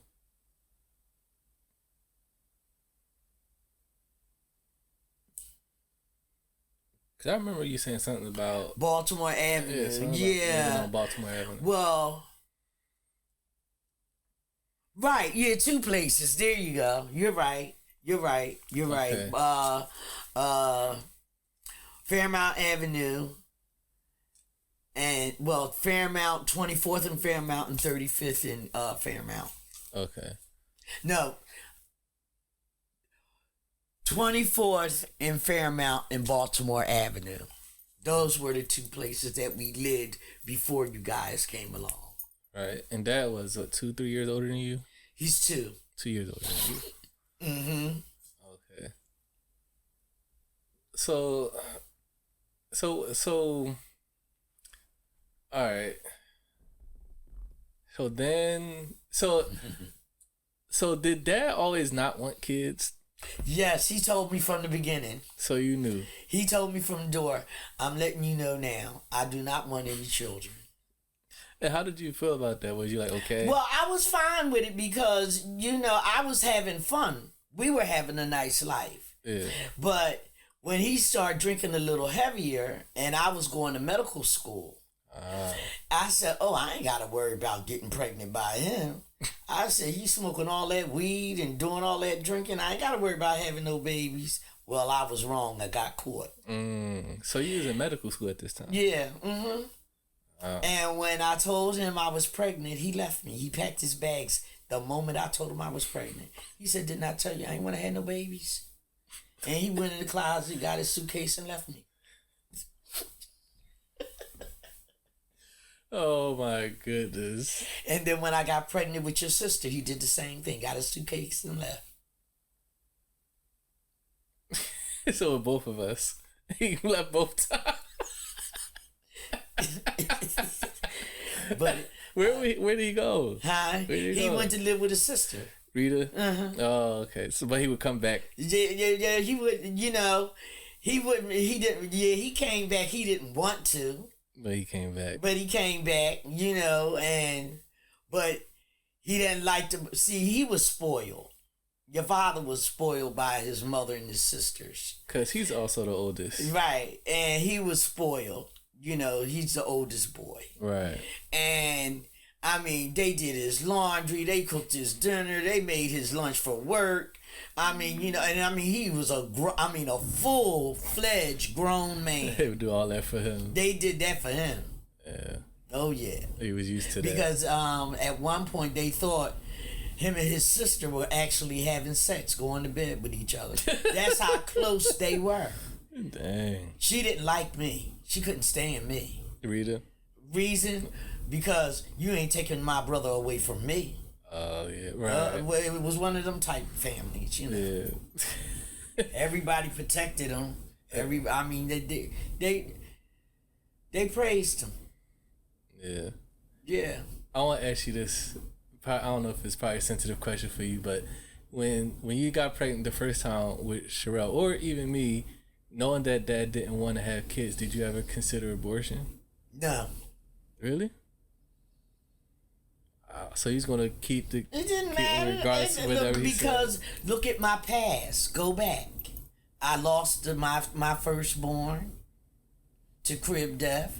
My mother gave me up, and I refused to. I said, my children are not going to be fatherless or motherless. That's right. So that traveled with me all my life. So you have Sherelle first in '88. Mm-hmm. Did the relationship between you and Dad change? Because he. Yeah, it did. It changed. He started getting irritable. He couldn't. He felt stuck. He couldn't go and come as he wanted because he had responsibility. Yeah, got this kid now. So he would go off and start seeing other women like he normally do, and then he couldn't come back in my bed. So. Stay on out there, But eventually I took him back, but he got rid of the girl. And I met her and everything, and she said, oh, yeah, Marcella. I remember her. I know. He took y'all to her house. Went to Atlantic City with them. I remember that lady. Yeah. Marcella. Yeah. Wait, so he was cheating on you? Yeah, that's right. I remember him taking us to that lady house. And he would, when he did come get us. Yeah, when he did come and get y'all, that's right. Because I told him, I said, I let him know. But see, I had too much stuff on him. Yeah, she lived right off there in Girard. That's right. Right off of 26 and Girard. I remember that lady. Mm-hmm. Okay, so Poplar Street. Yeah. Mm-hmm. When did the drug use start for him? Let's see. It started in, matter of fact, in 87. That's when he started using. Yep. Was it right before Sherelle was born? And you were in medical school. Mm-hmm. And I had to quit. I had to quit medical school because I had to watch y'all because the drugs had gotten to the point where as though he didn't even want to watch y'all. And I had to actually come out of pocket, but I made him pay for babysitter. Then he told me, I ain't paying for no babysitter. He said, since you want the babysitter, you pay the babysitter. Because his money was going to drugs then. Wow. I mean, babysitter was accessible right there. Somebody that I trusted with my children while I was going to school, while he was at work. But when I worked, I would go to school at night. Worked in the day, go to school at night. When I put y'all in school, I go to work. When he get off of work, he's supposed to pick y'all up from school, and I go to school. But instead, I had to do it all. I had to put y'all in school. I had to find a babysitter so I could go to school while he sit at home and get high. Yeah, that's how that went. And that went on for years. So, was it, I don't know, you were saying that, because you didn't want to raise your children in the same abandonment type of situation. That's right. You grew up in, you wanted to have a family and have your children have both mom and dad. That's right. In the house. And I remember you telling me that you started allowing him to do the drugs in the house. I did, because his sister was taking food and bill money out of y'all mouths and out of our home. So instead of getting off of work going there, I told him to come home, and I would monitor it because I was in the medical field. But it was wrong. It was a wrong thing to do. But I was so adamant for my children not to be fatherless and motherless like I was. So your thinking was like, well, at least he's home doing the job. Exactly. It might have been wrong, but if you look at my past, I had no other objective. I understand. I get it. I mean, because it sounded like at that point you were just stuck in a position. I'm having my family with you or without you, but you're not going to abandon me and my kids. I was already in a life of abandonment. I'm not going to keep that chain circle going on. I'm not doing it. Yeah. It sound like obviously Dad's going down, but it sounded like for him at that point, it sounded like he was in a life that he really didn't want to be in, but he was just kind of he was going along with it. Just going along with it. Right. Because it's something that he never wanted in the first place. Right, but exactly. He's like, well, whatever. So, because he wanted his freedom. Right. Yeah. He wanted his freedom bad. Was there also abuse? Yes. He physically abused me. Yes, he did. When things wouldn't go his way, or I wouldn't give him money, he would give me money and then turn around and ask for it back. For drugs. Yeah, that's right. And I didn't do it. Half the time I said no. I'll pay you double when I get my next check. You was already giving me a large sum of money every week. Was abuse ever in front of us? I know Sherelle was first. Sherelle seen some of it. You never, for you never seen none of it. I don't have no recollection of none of that. Mm-hmm. Dang. Yep. How was it, like, really bad? Like, Well, like would you fight back and stuff? No, well, it was never hospitalized. Oh, okay. It was just like tussling. And it was pushing. Battery. Now it was battery. I mean, I'll be messed up for a few days. Dang. Yeah, I'll be messed up for a few days. Yeah. Sheesh. God.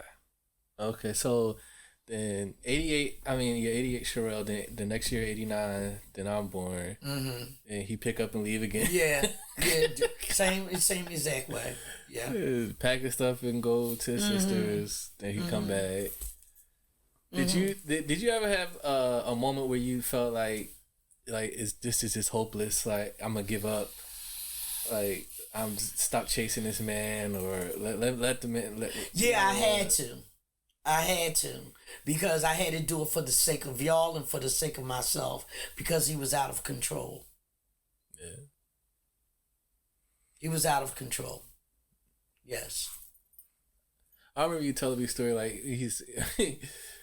Like you had, cause he was like selling stuff out the house. Yeah, he would. I mean, because everybody in the project, somebody was selling drugs. He would pawn the speakers, and he would pawn his stuff. Mm. So I didn't have no right to say nothing about it. Right. I would come home, the TV gone, the speakers gone. Jerome, and then I just stopped asking. I knew where it was. And then on Friday, he'll pay the dope man and get it back. I mean, that was his routine. Pawn shit. Yeah. Get stuff on credit, pay double. Right. And still have my money. Dang. And buy members only clothes. Wow. Your father made money. Dang.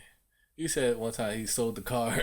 He sold my car, and that was the last time. You had to chase the drug dealer down to get the car back. Yeah, because he talking about, don't you know? He said, I'm sorry. He said, this. I said, boy, if you don't give me the keys to my car, he talking about, this ain't your car. I said, what you mean? He said, Jerome sold me this car last night for $1,000 worth of drugs. I said, you out your damn mind. You get my damn keys. He said, when you give me my money, you can get your keys. Mm-hmm. I got it. And that morning, I was getting ready to kill your father with a black skillet. You chased it down the street with a machete or something? No, that was at another home. Okay. But at the projects, he tried to sell my car. Well, he did sell it, and his boss got him out of debt. They all knew he got high. Even his jobs knew he got high. But he still did his work. They never let him go. Never let him go. He was good at what he did. Excellent. Jeez. So I was getting ready to kill him with the black skillet. And Bob, he called Bob on the phone. Bob, she getting ready to kill me. He said, what did you do now? He said, I sold the car. Bob said, you did what? I sold the car. He said, man, you need help. And so he said, can you talk to her? So he put Bob on the phone with me. He said, please don't kill him. How much money you need? I said, he sold my shit for $1,000. All right, come on down and get the $1,000 so you can get your car back. Gave the phone back to your dad. You know you owe me. I'm going to be deducting a certain amount of money from your pay every week till I'm paid back. So did you, like, did he just leave on his own or you kicked him out? What you mean? Like when y'all wasn't living together no more? Because I don't remember Dad living with us at all. Huh? I don't. You must have been traumatized. I don't remember none of that. Really? I don't remember him living with us. At all? This is the first time of me hearing this, Jerome. You must have had a mental block. That happens when there's abuse and stuff going on in homes. Yeah, I don't remember. Children block things out and they don't remember. My memories start at apartment 1209. Okay. Was he living in there? Yeah. I don't remember him living there. I only remember the only thing the earliest remember. No. Let me see. No. We started at 12:04. From 12:04. I don't remember. To 12:08 to 12:09. Yeah, I don't remember 12:04 to 12:08 at all. I just remember 12:09. Okay. And I don't remember Dad living with us. Yeah, I only remember. Yeah, I don't. I only remember. What's the man name? Mr. Ali. Oh yeah. Okay. Well, Mr. Ali was okay. You're right. You're right. No, you're right. Yeah, you're correct. Lenny, obviously. Yeah. But yeah, I don't remember Dad living with us at all. Okay. Yeah, because he was in it. Yeah, because I just remember him being in and out. And that's how he was. You're right. Him saying, I mean, me and him lived before you and your sister came along. After you and your sister came along, he was in and out. Oh, okay. Yeah. You're right about that. I remember it wasn't like he was there steady every night. That's what I'm saying. I don't remember. Oh, okay. No, he wasn't. You're right. Yeah, I just only remember that like sometimes like you would say like your dad gonna come get y'all this weekend or this today. Yeah, sometimes he never show. Yeah, then I would have to tell y'all lies so y'all wouldn't feel bad, and I would end up taking y'all out to do something. Yeah, I remember you would like get us all dressed up. Yeah, you would sit us by the door. Yup, on the couch with y'all little bags. Wait for y'all dad. He gonna be here, and he never show up. Yeah, and I remember like sometimes like you get pissed. See, I told you he wasn't worth a damn. He lied again. He done. I remember you yelling and stuff. I was like, oh God. Yeah. I'm like, what? And it hurted me because I knew y'all. It hurted y'all. Yeah. See, this I would is get something. Excited yeah, but this is something that I experienced that I did not want. Right. Yeah. You see what I'm saying? And now it's happening. And it's happening. Yeah. No, if that's the case, you might as well just go, because now you're into this drug deal thing, you know what I mean? It's taking you over, and you didn't want children from the get-go. So you got to bring, even though that you're abandoning our children. Something that I just came out of in my lifetime. Yeah. So I had to deal with that hurt too. Yeah. Yeah, because it's like it's a cycle. Yeah, exactly. That you try to prevent, but I tried to prevent it by doing everything possible. Yeah. Even down to the point, and I'm ashamed. I'm ashamed to say it, to tell him to even bring drugs home. Did you start doing it with them? Yes, I did. Eventually, I did, but I start looking at him more, and I put that stuff down after a period of time. Yeah, exactly. Because I tried to keep him around. Yeah. You didn't want to feel that abandonment feeling anymore. No. I tried to keep him around. Yeah. I did. I'm not ashamed to say it. From my history, anybody would have feeling, you'll do, anybody that loves their children, they'll go to certain lengths. But this is something that I didn't continue. Yeah. Did you ever, as we were living in the projects and, you're raised in me and Sherelle in the projects, was there, like, ever concern for us? Like, was you concerned about me and Sherelle? What you mean? Like, because in the environment which we were growing in, it was a rough. In that sense, that was Did you ever, like, when we would go out and play, like? Oh yes, all the time. Oh my God, yeah, all the time. Because, I knew Sherelle was tough.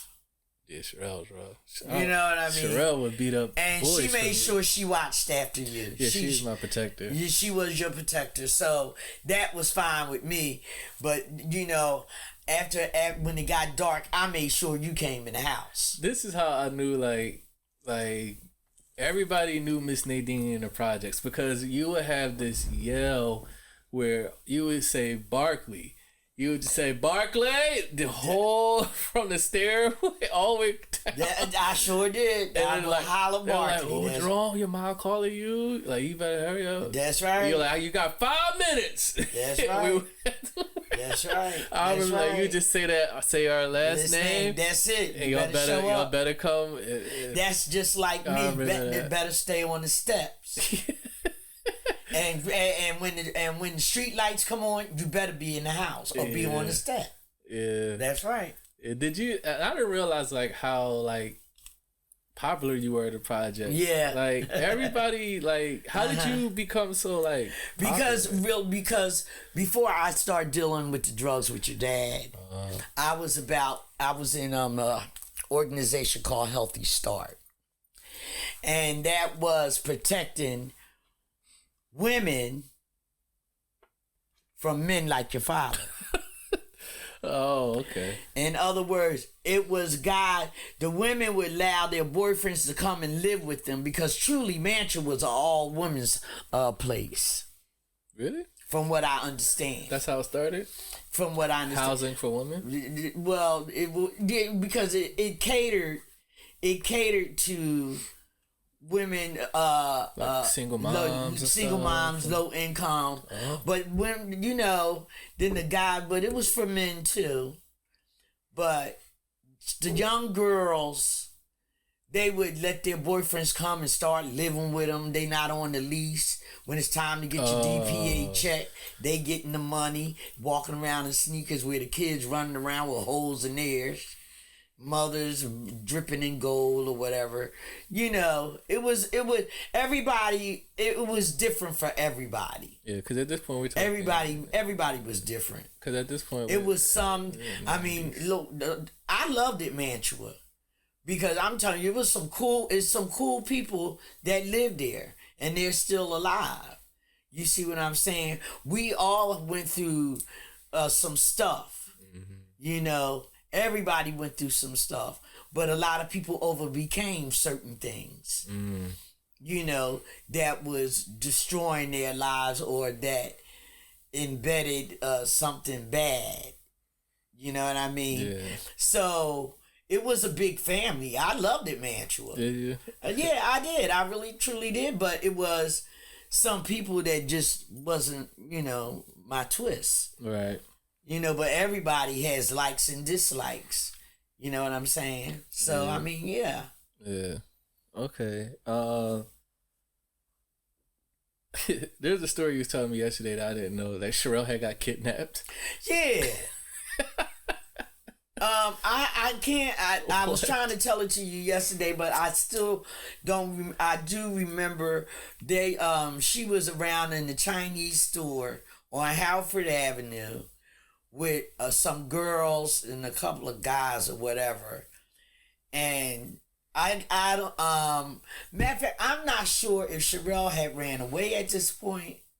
She ran away after, but anyway, some kind of way she ended up over in West Philly on Pine Street, and I had to go get her. And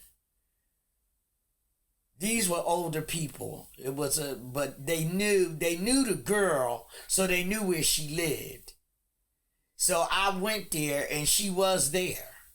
And I told her that we had to sneak out. She had to sneak out, but everybody else was in a different room. So she asked to use the bathroom, and that's when she left. And we split out. Jeez.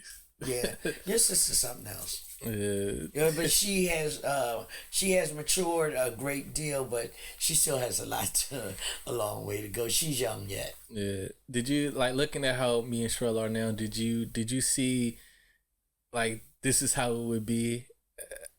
Looking at us younger, now looking at us as adults, are you surprised how we both turned out, me and Sherelle, or how did you see us? No, well, I'm us being different. Did you think I would have kids first before Sherelle? No. No, not no, well. In a way, yeah. Cause I was quiet. No, you was the quiet child. I worried about you. Yeah, because of something. And people used to think something was wrong with you because you didn't talk. I tell people that today. People don't believe me. Because I got because look at you now, right? Here you are, an interviewer with your own podcast channel. How about that? Yeah. How about that? Yeah. So you're like, were we different? Who, you and Sherelle? Mm-hmm. Oh, definitely. Night and day. Of course. Yeah. Your sister was... She was. Yeah, and I'd use the right word. She was a pistol loaded at a young age. Where do you think that came from?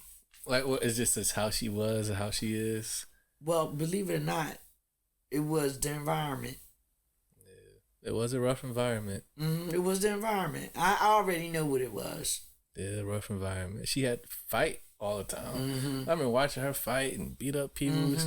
Jeez Christ. Oh, like, yeah. Okay. All right.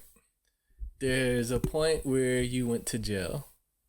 Yes. All right, so this is like 99.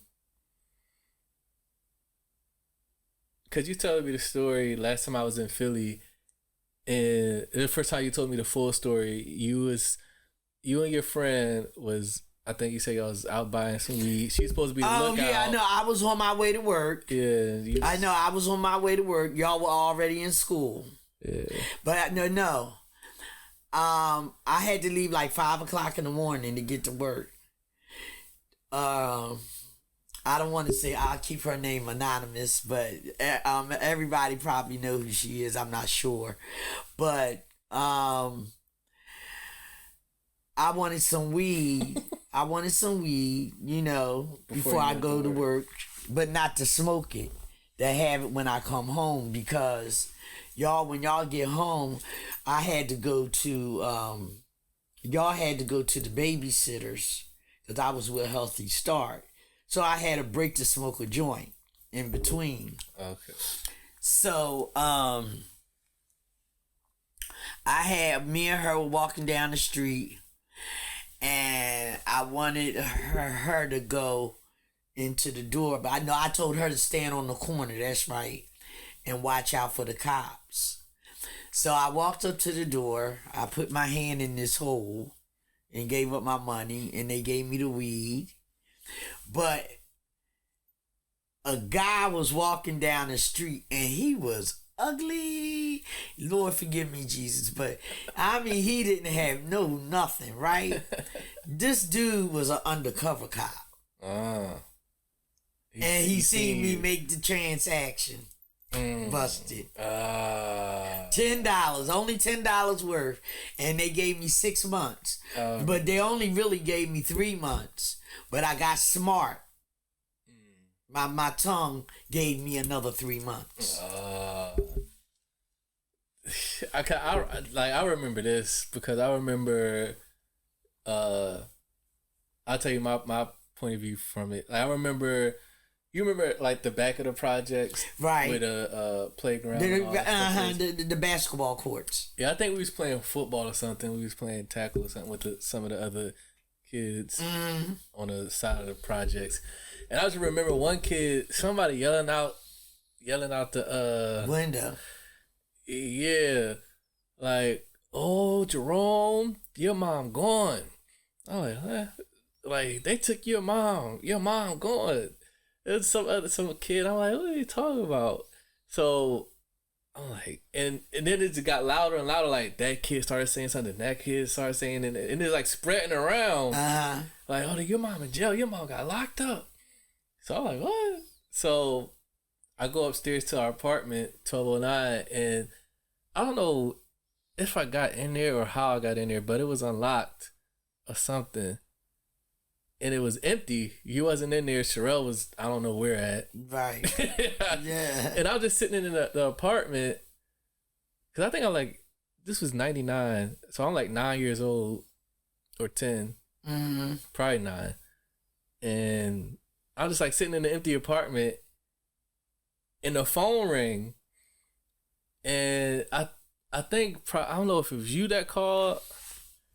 I think it was. You had called the house. Yeah. And I think I had picked up, and I remember you saying something like, "Don't go nowhere. Don't open the door for nobody. I'll get somebody over there." To stay inside. Don't. Yeah, because they did allow me to call, because I told them, I said, my children. They said you should have thought about that first. Yeah, I was thinking. Remember you calling saying, "Don't move, don't leave, don't answer the phone, don't open the door for nobody." And Sherelle just right. That was oh honey, that was fun. Oh, that was her cue to be out in the streets. Yeah, and at that time I don't remember seeing Sherelle at all a lot. Like I don't think she would just come. I don't remember seeing her. She was just, I don't know where she was at. But she was out doing her thing. Y'all didn't right. But y'all didn't stay. Y'all didn't stay in that. And we need to make it very clear that y'all was not left alone for 6 months. Right. Yeah. So that's what I was about to get into. So I end up, that needs to be recognized. Yeah. So I end up staying with Do you understand? Chris and with Miss Gwendolyn. Right. And because I would hang out with Sherelle stayed with Jackie Bird. Yeah, Miss T Bird. Or we'll call it Jackie Bird. It was Jackie Bird. Mm. Yep. And like I remember, you would write letters and I would write back, and I would be mad because they would open my letters, and it didn't feel like it was a conversation. It wasn't. It didn't feel like it was just a conversation between me and you. It felt like they was like looking in my mail and stuff. Like when you would write or I would write you, they would like open it. Oh yeah. I felt like violated. Yeah, but you being gone, it was, I don't know, I felt like lost. Like, and I am so sorry that I hurt y'all like that. You don't know what it did to me to be in jail over a $10 bag of weed. Yeah.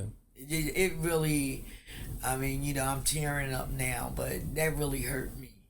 That hurt me. That truly hurt me.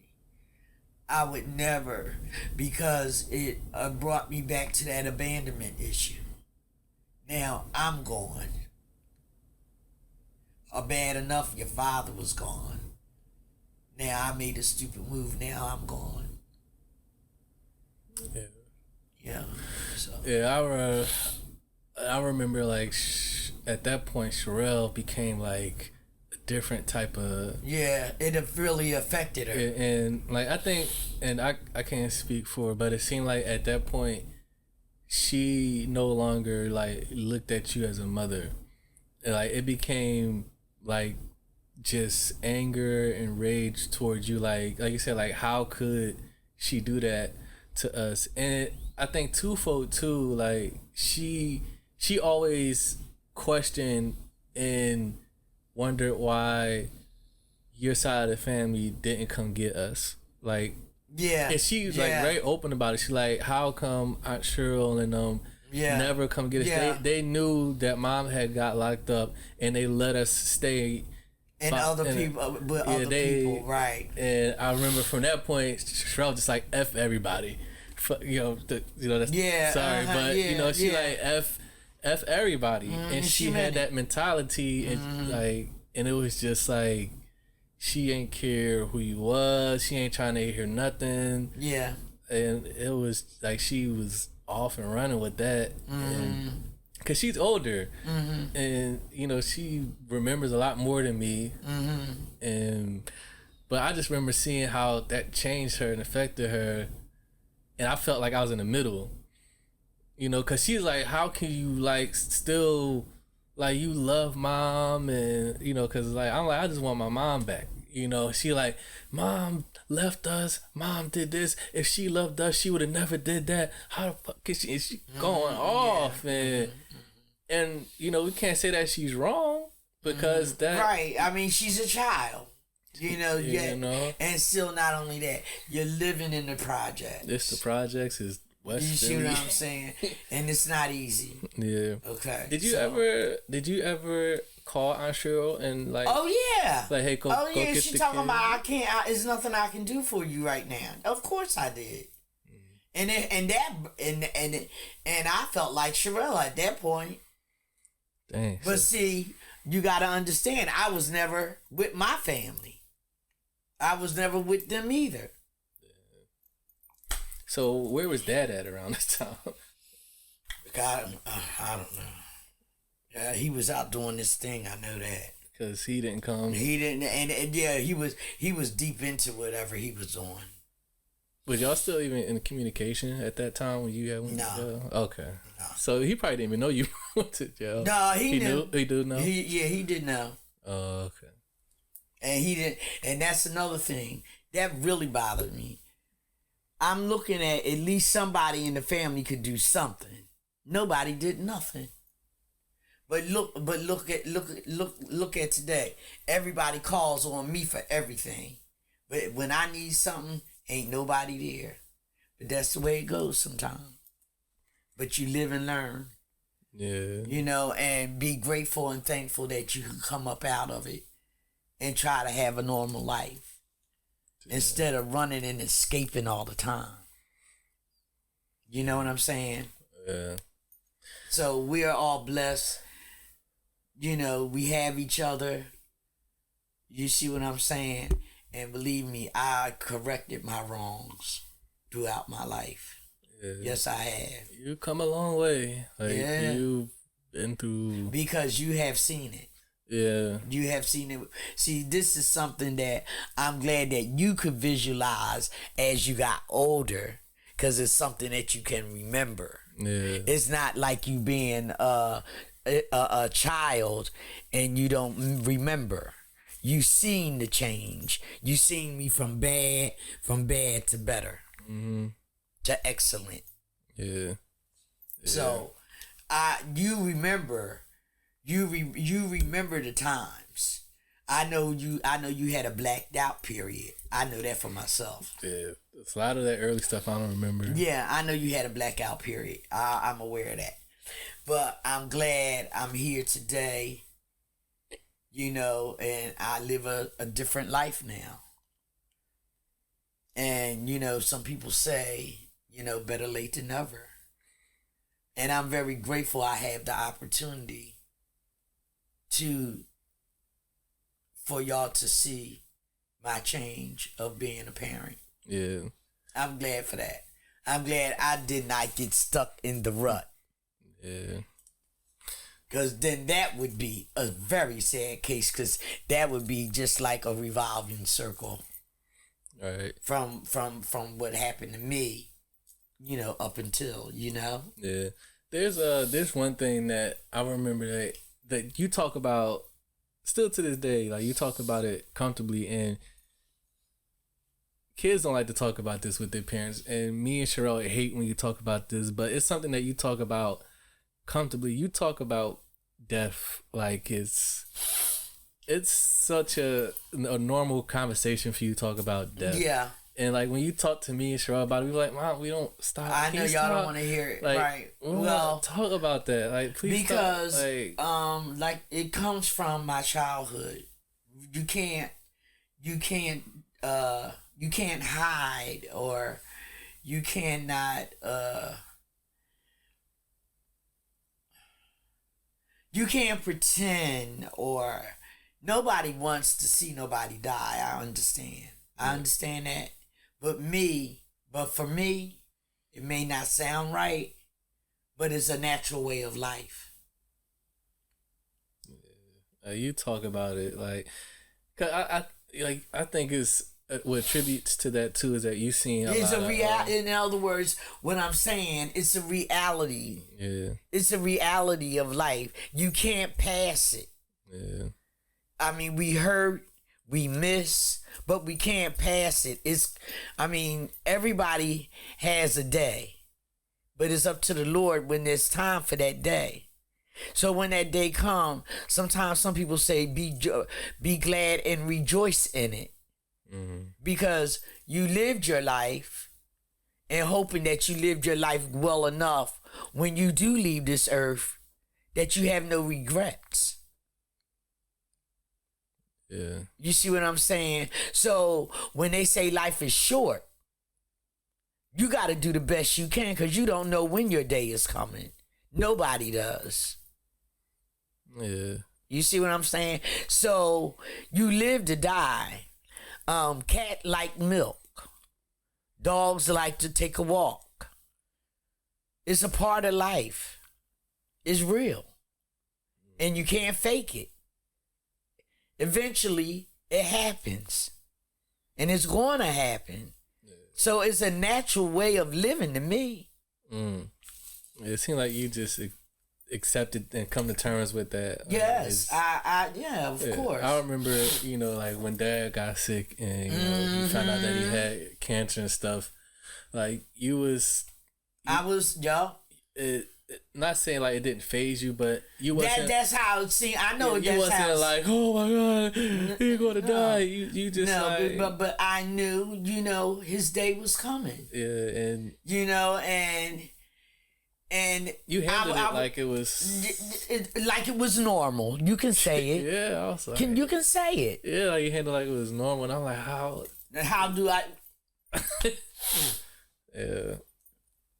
Yeah, and then well, so when Dad passed, how did that make you feel like this man that you had kids when with he and all that? Because obviously I can't make judgment. Listen, you have to understand. I can't make judgment on it, but I seen it coming. Really? It was easy. I mean, I want to be straightforward. It was easy for me to accept. I seen it coming. So I was more so prepared for it.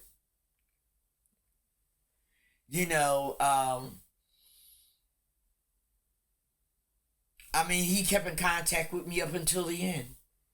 Yeah. He would actually come and visit. His last days. Mm-hmm. So it was easy for me, but I hated to see how he suffered. He suffered. Yeah, it was tough seeing him like that because like I'm living out here now. When I would go back and visit, when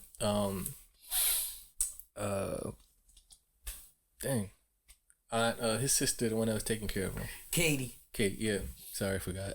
When Aunt Katie was like, she called. She was like, "It's getting bad. Y'all need to start coming and visiting." Yeah. Spend time with y'all with him while y'all can, because it's getting bad. So I would go up there and visit what I could, and every time I would go up there, he would look worse and worse, and like the memory would start to go. Yeah. He started forgetting who I was and like my name, and then like Aunt Katie had to like shake him like, that's your son, and he had like this gloss look in his eyes. Yeah. Like he just like looking at you, but looking through you. Yeah.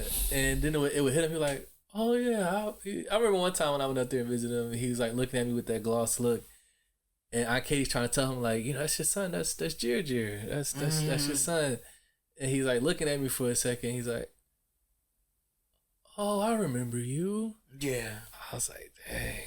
And and then that's how you knew. Yeah, I was like, man, he don't even remember who I am, and it's just getting bad and bad. Because the cancer ran through his body. Yeah, I feel bad for Sherelle because Sherelle was there when it happened. Yeah, I know, like she said she started blaming herself because she said if she didn't fall asleep, he wouldn't have fell. Because she was watching him. Right. Yeah. Yeah, but. And then, like, like within this past year, last year, you lost your sister, Aunt Cheryl, then Uncle Ray.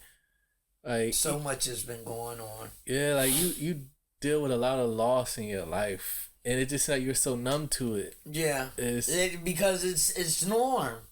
Yeah. Seems like it's the norm. But I don't know what the reason is. But I tell you this. As of now,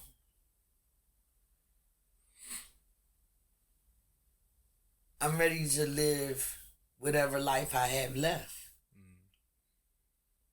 And everything that I did, I don't regret it. Certain things like going to jail, yeah. But I mean, far as helping others, all that I done, I don't look for nothing in return because now I got a peace of mind. Because I know everything I did in my life, I tried to make the best of a bad situation for others. Not so much as for myself, for others. Mm. So it's time for me to live and enjoy whatever the Lord has for me, whatever time He has given me. And He's showing me, enjoy life. You have a peace of mind now. All the blessings that are coming my way. Yeah. I want to make sure that my children are okay. All that's taken care of. I'm okay with it. You see what I'm saying, Jerome? Yeah. Your mom is cool now. I'm cool. That's good. Does it hurt you that your kids aren't speaking, Sherelle? Yeah. Yeah. Of course, because I want to get you to talk to Najee today. I want to call her and I want you to talk to her. I was going to ask you, but I can't make you do it. But somebody needs to break this ice. Don't end up like it was for me. Y'all can't do this. All y'all have is each other. Please, I beg you. I can't do it. That will kill me. Y'all can't be like this, son. Excuse me. Y'all can't be like this. You can't. I didn't do It's a different. It's not what you do, it's how you do it this time. You could deal with it in a different. You have to just deal with her in a different sense. You have to deal with her in a different way. It's not going to never be like it was. I understand that. Not even for me. I told you that. You got to find it in your heart to reach out. I didn't cause it, Mom. It's not the point of you causing anything. To me, it is. I didn't make that decision. All right, let's move on to something else, please. All right. So I don't want you to get upset.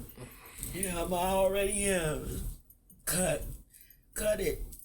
Cut it off, please. I'm done. For right now. Cut it off. All right. Stop it.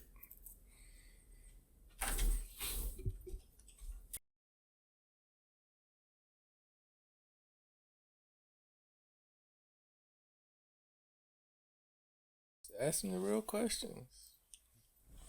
I'm not gonna beat around the bush.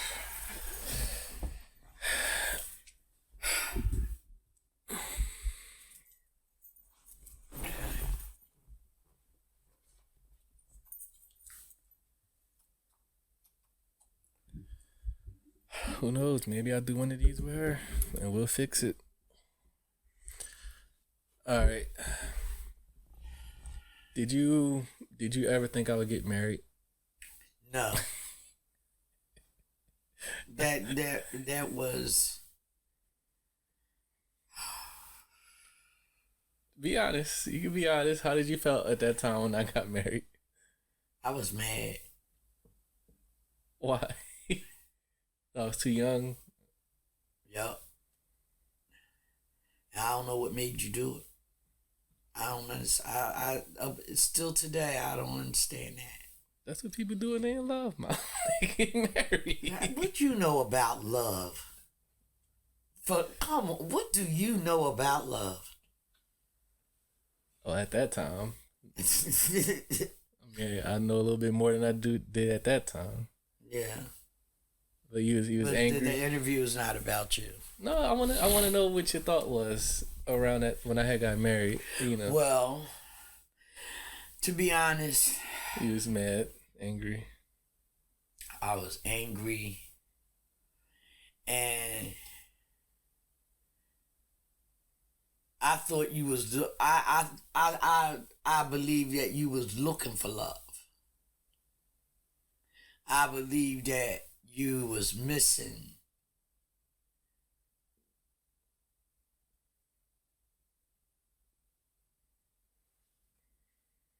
the connection of mother and son. That's what I believe. And you found somebody that would listen to you and be there for you at that period of time. And I believe that's how it came about. Wow. I never looked at it from that perspective. Because even though you don't remember certain things, but you know what hurted you, and you didn't want to feel no pain no more. So essentially you forgot about everybody too. You went your separate direction to make your own happiness. Yeah. And that's what you did. Yep. Yeah. I didn't want to look for happiness in other people that you already see that would either let you down or not see if they can even try to understand you or even listen to you. Not like you specifically. I understand. But just in general, that's, I don't know. I figure okay, I can stop trying to either change people or get people to, cause I remember I would when you would smoke cigarettes and stuff, I would take them and throw them down the toilet and flush them down. You would get mad at me because I wanted you to stop smoking, because I wanted you to be healthy. I was I want you to be around, Mom. I want you to be around for a long time. So much has happened. Looking at your father, looking at Aunt Cheryl. Yeah, look and seeing people disappear out of your life. Yeah, because me being the youngest, I seen what all that stuff done to y'all, and people I seen what it was painful. The alcoholism did. I seen what the drugs did. I seen what living in the nightlife, the fast life, trying to be out in the I seen what all that stuff did by just being quiet and observing. I was I don't want no parts of that. I was gonna get away from that as far as I could. Yeah. And well, that's how it was for me. I don't want that. With the drugs. I started looking and seeing what it was doing to other people, and I said, I don't want to end up like that. It might have was late in my life, but I'm glad I'm here in the right frame of mind. Yeah. So. Would you be surprised if I got married again? No. No, because this time I think you'll make. I mean, I'm not saying that your wife was a bad decision or a bad choice, right? But I think you will. I believe you might get married again, but I don't think it'll be no time soon. Right? Yeah, I'm chilling right now. Yeah, I'm good. Yeah, I mean, but I could see you happy with somebody. Okay. Yeah. If I let's say if I gave you the duty to pick out my next girlfriend or wife, and I said, Mom, I want you to go out and find my next woman that's going to be in my life. You think you could be confident that you picked the right woman for me, for your son? Oh, sure. Really? Yeah. Yeah, most definitely. Yeah. So I said, Mom, go find her. Yup. Yeah, I do believe that. Yes, I do. You think you know the type of woman I need? Yeah. Oh, definitely. That'll get you excited. Without you having fun doing that. Yes. And I would be so comfortable. Oh, my God. But the choice is all at the end of the day. It'll be your decision because that's what you got to live with. Right. You know what I mean? So, I mean, I would have my little quirks like every parent do. Every parent worries about their child. I don't care how old you get. Yeah. You know, they worry if you're okay, if you living your life right, are you being treated right? You know what I mean? If anybody doing something to hurt you and you can't confide in someone to talk to about it, things like that. Yeah. I surely would. You confident you can find it? I sure. And guess what? I will tell you, that's a tall order to fill. Yeah. That is a tall order. Yeah. Because you have so many ways about you that I have learned about over the time. Yeah. And she got to be a strong woman. She can't be weak. That's for sure.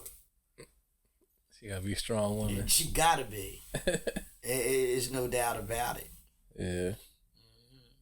I know you said it earlier, but no regrets in your life.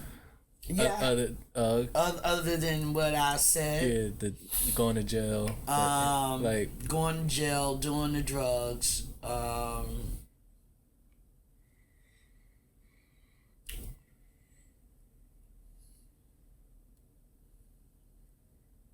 That's about it. Yeah. Because everything else that I did it from my heart and soul. And it hindered me. Things that I was doing for other people took away from my life. Yeah. Took a whole lot away from me. I know I'd never be able to get it back, but all I can do now is just move forward. All right. And be thankful that I'm here to move forward. Yeah. I want to be proud of myself. I'm not looking for accolades because of the things I've done. I want to be appreciated from the heart. Yeah. That makes sense. Dang, I forgot to ask this when we were talking about Dad. Because it was in the 80s. Do you think Dad had got caught up in that 80s crack epidemic? Yeah. Oh, yeah, sure. Because that's when it had hit hard, right? And everybody was... Yeah. He got caught up in that, you think? Yeah. It seemed like it was tough to... But to not... Because it was like all over the streets. It was everywhere. It was everywhere. It was almost like unavoidable. Right. And he just was... Yeah, it was an epidemic. Yeah. You know, and he got caught up in it. Yeah. And he liked it. That was the danger. Yeah. He liked it to the point where he lost who he was. Yeah. Do you think your life would be different if you haven't, if you didn't, number one, know that you was adopted and stayed with that family, Harris? Yeah.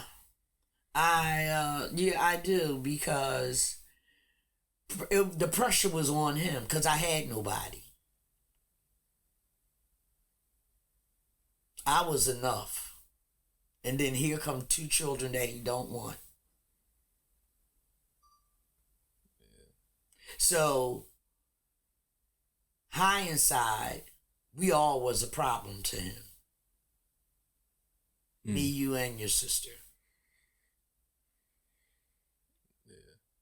No, but going back to like when you was adopted, if you had known, if you never knew you was adopted, do you think your life would have been different? Yes. Of course. I really know, yes. Without a doubt. Because I was never stable. It seemed like after you decided to search for your real family and you run away. You know what I'm saying? Yeah, but as you say, regrets. Sometimes I do think about that. Yeah, like what if you? I regret looking for them. I believe if I would have stayed away, I would be different. Yeah, because it seemed like once you went back, opening that door to try to connect with your real family, that's when it just seems like a lot of things just started happening. Mm-hmm. You know, like you, it just seemed like at that point in your life, it just seemed like a lot of domino effect stuff just started happening. Yeah, it's like that's boom, the word. Boom, boom, boom. You know, you back to back. Right at that point, we ran away and started looking for your. And if I knew, but see, we can't predict what's going to happen. But if I knew it would be like this, or like it was, because everybody's gone now. If I knew it would be like that, the way it was, I wouldn't have never did no searching. But was it meant for me to know? Did I open up the door? Should I have left things alone? Would my life be different? Or would I still have that hanging over my head? I need to know before I die. All right, because like it seemed like your curiosity as a kid. Oh yes, like wanting answers of everything. By you searching for answers, ultimately led to a lot of hurt. And, right. You know, cause and effect things. Like I want to know why, and it just seemed like every time you chase the why, it hurts you, and it changed like a lot of trajectory in your life. Right. Yeah. Wow. I don't think I have any more questions, Mom. Thank you. I think we went through it all. Yeah. Let me make sure. It was okay till you got to your sister. I was fine. I know. But you need to straighten that out. It'll happen when it's supposed to, Mom. I believe that, but I need to see it before it's my turn to go go where. There you go, talking about death. See, jeez, we can't have one conversation without you bringing up you passing or death. But you said you said let's keep it real. What do you want me to do? What do you want me to do? No, you can keep it real. Not act like it doesn't exist or it's not going to happen. No, but I just don't like when the conversations go there. Well, but I'm trying to give you growth to understand this is something you have to deal with in life. No, I know death is inevitable. Nobody makes it out alive. But I'm just saying, like, when I talk with you, I don't always want it to go with you. I want to, I want to be gone Sunday. Like, I know that's going to come, but I don't want to verbally, like, always have to talk about it with you. Like, because I know I'm going to have to deal with it, unfortunately, when that time comes, but I don't want to have to keep. Because when you talk about it and you bring it up, it puts a mental picture in my head, and I don't. Okay. You know? Right. I follow you. I apologize, but I'm just being real. I just want to enjoy life as it is. Being, enjoying my time with you and not have to have that picture in my head every time you say that, because when you say it, I think about it. Okay. All right. I'll work on it. Okay? Thank you. That's my word. All right. I'll give you my word. Anything that you want to add, say, talk about that we didn't talk about, anything that I should know about my mom that I don't know? No, I tell you everything, so there's no secrets. I have no more secrets. Anything. Everything is out in the open. There's nothing there's nothing there. That you want to add? Say. I'm single, free, and disengaged. Single, free, and disengaged. That's right. Okay. All right. Goodness. I still have, in other words, I'm still a vibrant young woman. Don't y'all ever forget it. People don't believe your age. I know, they don't. They don't. But I'm free, single, and disengaged. It would be nice to have a companion, someone to share and talk with. But I just don't have time for nonsense. That's all. Free, single, and disengaged. All right. Peace. All right. We can end it on that note. Okay.